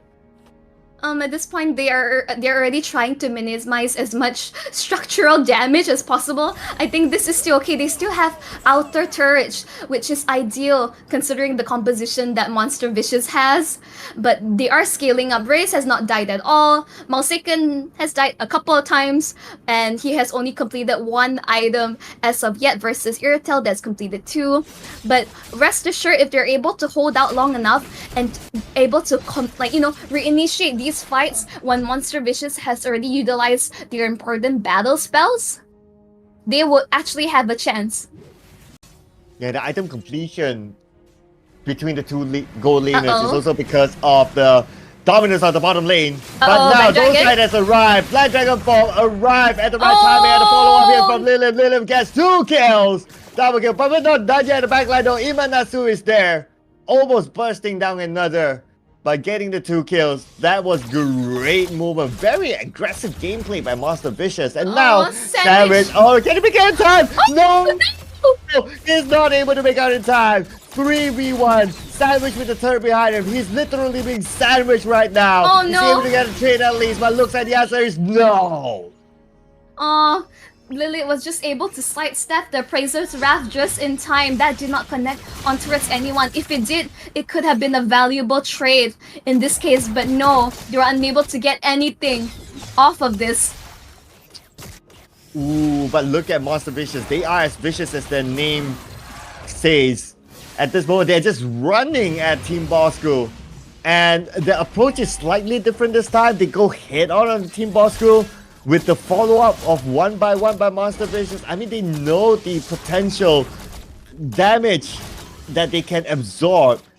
And they know that after the skills are expanded by Team Bosskurr, Monster Vicious, they come in to follow up by Dolside, by Lilith to finish up the kills. I mean, this is again another great show of communication and coordination by Monster Vicious. Here's the issue. The Team Bosskurr, this composition, they want to be able to play together, but they cannot because there's Haru with the Min 1 Fury, there is Dulce on the Black Dragon form. You have to split up. You cannot be together. But the essence of their composition, they need to play together in order to be strong enough. Ooh, but like what you said, I guess the Haru pick came in towards the end. Yeah, it was the last pick. Let's not forget about that. So with that, that is kind of counter. It's kind of like a counter towards their composition. Now they're starting to go in onto the mid turret. No minions there. That's absolutely fine. They can switch their attention to the top lane instead. And also the bottom lane. We can see a split push here by Monster Vicious. Yeah, their waves are just like syncing up. Like I would say could be cleaner, but I think in this case they just want to be able to force in. No inhibitors surprisingly has been taken out. The fact that they still have 1 outer turret, but it will not stand for too long as Monster Vicious will clear things up. Chomp chomp. Oh, there you go. Tier 2 turret in the middle been taken out, and now at the bottom lane as well, they potentially might get something out of it. But looks like Monster Vicious, I guess they know to themselves that, okay, we expanded our skills, let's take a breather, let's cool down, and we'll come back later. So now they're starting to back off. But before they do that, they're clearing off the jungle. This is a composition that is so vulnerable, and you can see instantly Monster Vicious, they ignore Chirrup completely. They're heart set on picking off Malsekin, not even Raze. In fact, they've been picking on Malsekin, Ijat, and Sandwich if they're able to if they're able to find him across the map, because if there is no jungler to contest for the objective, Genos' job becomes much easier. You notice that how a Team Bosskurr, the moment that, okay, Monster Fish is backed out. Okay, I want to come out, I want to farm, but nothing is in the jungle. They are poor at this moment. They are at a Very 8k poor. gold difference. Yeah, they see Imanatsu, but it's No. not a hero that you want to go all out in. No, the problem is if they really expended everything to try to pick off Iman, even if they were successful, the rest of Monster Vicious could just come and re-engage, no problem. And look at them like just spam recall in that bush, like they know they are in control and they're not letting go of this lead. Yeah, it's a sign of confidence there by Monster Vicious. Now, they spot one out in the middle. Share up! Immediately flickers away, so he is safe for now. By the bottom lane now, a chase onto Sandwich. Looks like Imanatsu is going to come in for the step by the same time for the mid lane. They're going to chase on. They're going to block all the exits for the side of Team Bosskurr, and they might get something out of this, and yes they will. Imanatsu will be the one to take down the healer himself. Chero will take it out as well by Genos. 2, 3 down for the side of Team Bosskurr with the Menace in the mid lane, not far away from the gate.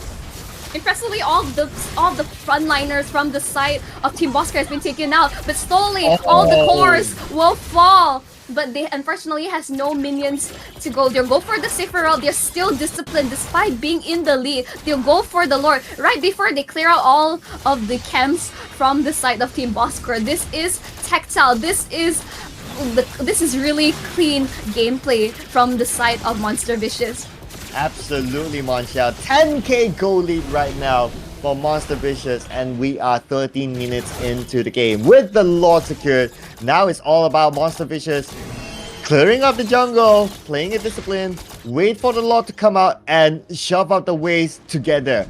We will expect that this will be a hard defense here for Team Bosskurr when the Lord shows up.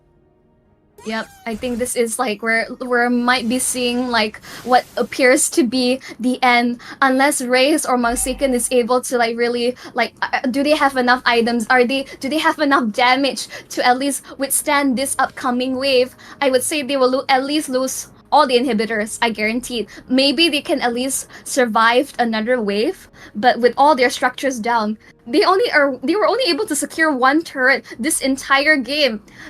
Like Monster Vicious, they're playing this so calculatively. This is so terrifying. It is absolutely. Now, the Lord is approaching at the top. They're pushing in at the bottom, they're pushing at the middle. The Lord will arrive anytime soon, and they will start to lose inhibited turrets. Just like what Monchelle you said, guaranteed to lose all three of them. I can see that somewhat happening as well. But now they're starting off with the top lane, inhibited turret down. Next will be the mid. Yeah, it's so difficult to defend Mangsiken. You can see that he's made quick work. He has the damage to at least clear up the Lord. But you see the Black Dragon part. Zalsaken, he's jumping right in.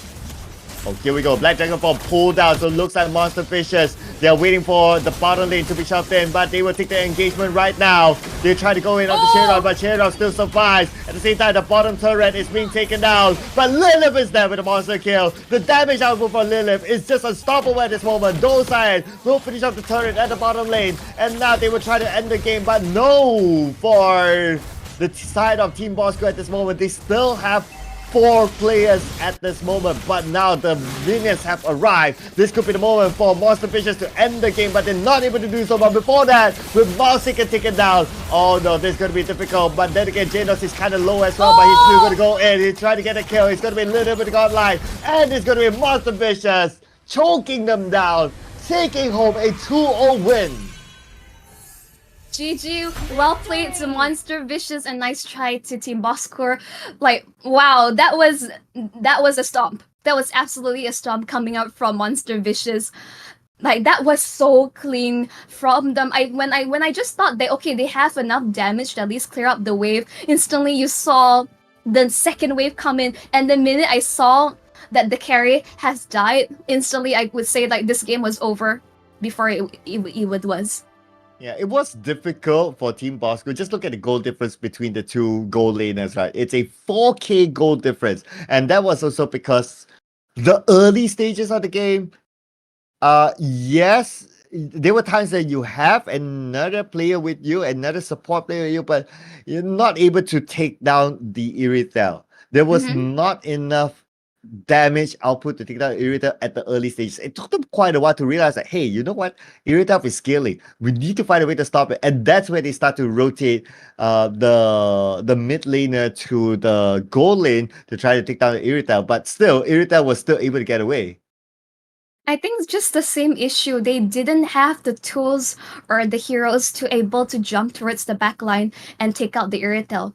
In the end, I think this is the reason why like teams, if they aren't able to deal with it, either they contest or they ban it out up front because they just don't have ways of dealing it. You can see that Yuzong has been contested away because again, it's a way of jumping the back line. And the Rafaela pick, even though let's have this consideration, even though great hero, very vulnerable to early ganks and pickoffs. And that's what happened. Ijat got constantly picked off non-stop one by one. And so did Imal Seiken, non-stop. You can see that the round, absolute, they just ran them down and got away with it, just actually drive by. Yeah, so Rafaela, great, but it's not the protection that they were looking for. They really needed to win the lane at the bottom, and Rafaela is not the hero to help the carry to win the lane. But anyway, great effort by both teams. I can say that it was really entertaining to see how these two big name teams play with each other, and it was Monster Fishes that came up victorious towards the end. Now, just to give a little bit of update on the other games that were happening concurrently as well, the quarterfinals have been completed for all the other games. It's a 2-0 win for all the games. So we have yet to see a game 3 yet today. We saw Team AX earlier on. Unfortunately, they have to bow out. They lost to the free agent 2-0. Wow. So Monster Vicious will be facing free agent in the semifinals. For the other games, UPM X Priaidaman, okay, I think I didn't butcher it this time, lost to Bring Me Horizon, and LYK Esports lost to MZ Esports. So that means that in the other semifinals, Bring Me Horizon will be facing MZ Esports. Now, we have yet to see these teams play, so no expectations. Hopefully, we'll be able to get to see them at some point. Yep, definitely. Really exciting stuff overall. Sir Cloud, and the fact that we haven't even got all the way to a game tree, really shows that all teams are really dominating their respective games. Yeah, although sometimes the number doesn't tell the right story. Okay, it's 2-0, 2-0, but it's not as easy of a 2-0, especially at least the game that we have broadcasted, Monster Vicious Team Boskurr, game 1 was kind of a 50-50. Game 2, yeah, it kind of favored Monster Vicious a bit more. Definitely. So overall, any closing remarks, Sir Cloud, before we jump in towards a break? As after this, it will be the semifinals, isn't it? Yes, we are already at the semifinals. Next, again, the format is still best of 3. The winner of the 2 semifinals that will be played concurrently will already be in the grand finals. My goodness, this is starting to be really, really exciting. So, Monchelle, I guess it's break time for us before we head on to the semifinals. So we'll be taking a breather, just like how the players are on ground right now at the Grand Hall of the University of Cyberjaya. Do head there if you can to support your favorite team. We'll be back with the semifinals after this break.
loving every rhyme I write. You and I'll be right side by side. Keep shining, y'all. Keep shining. Come on. You know I love to see you shine that light.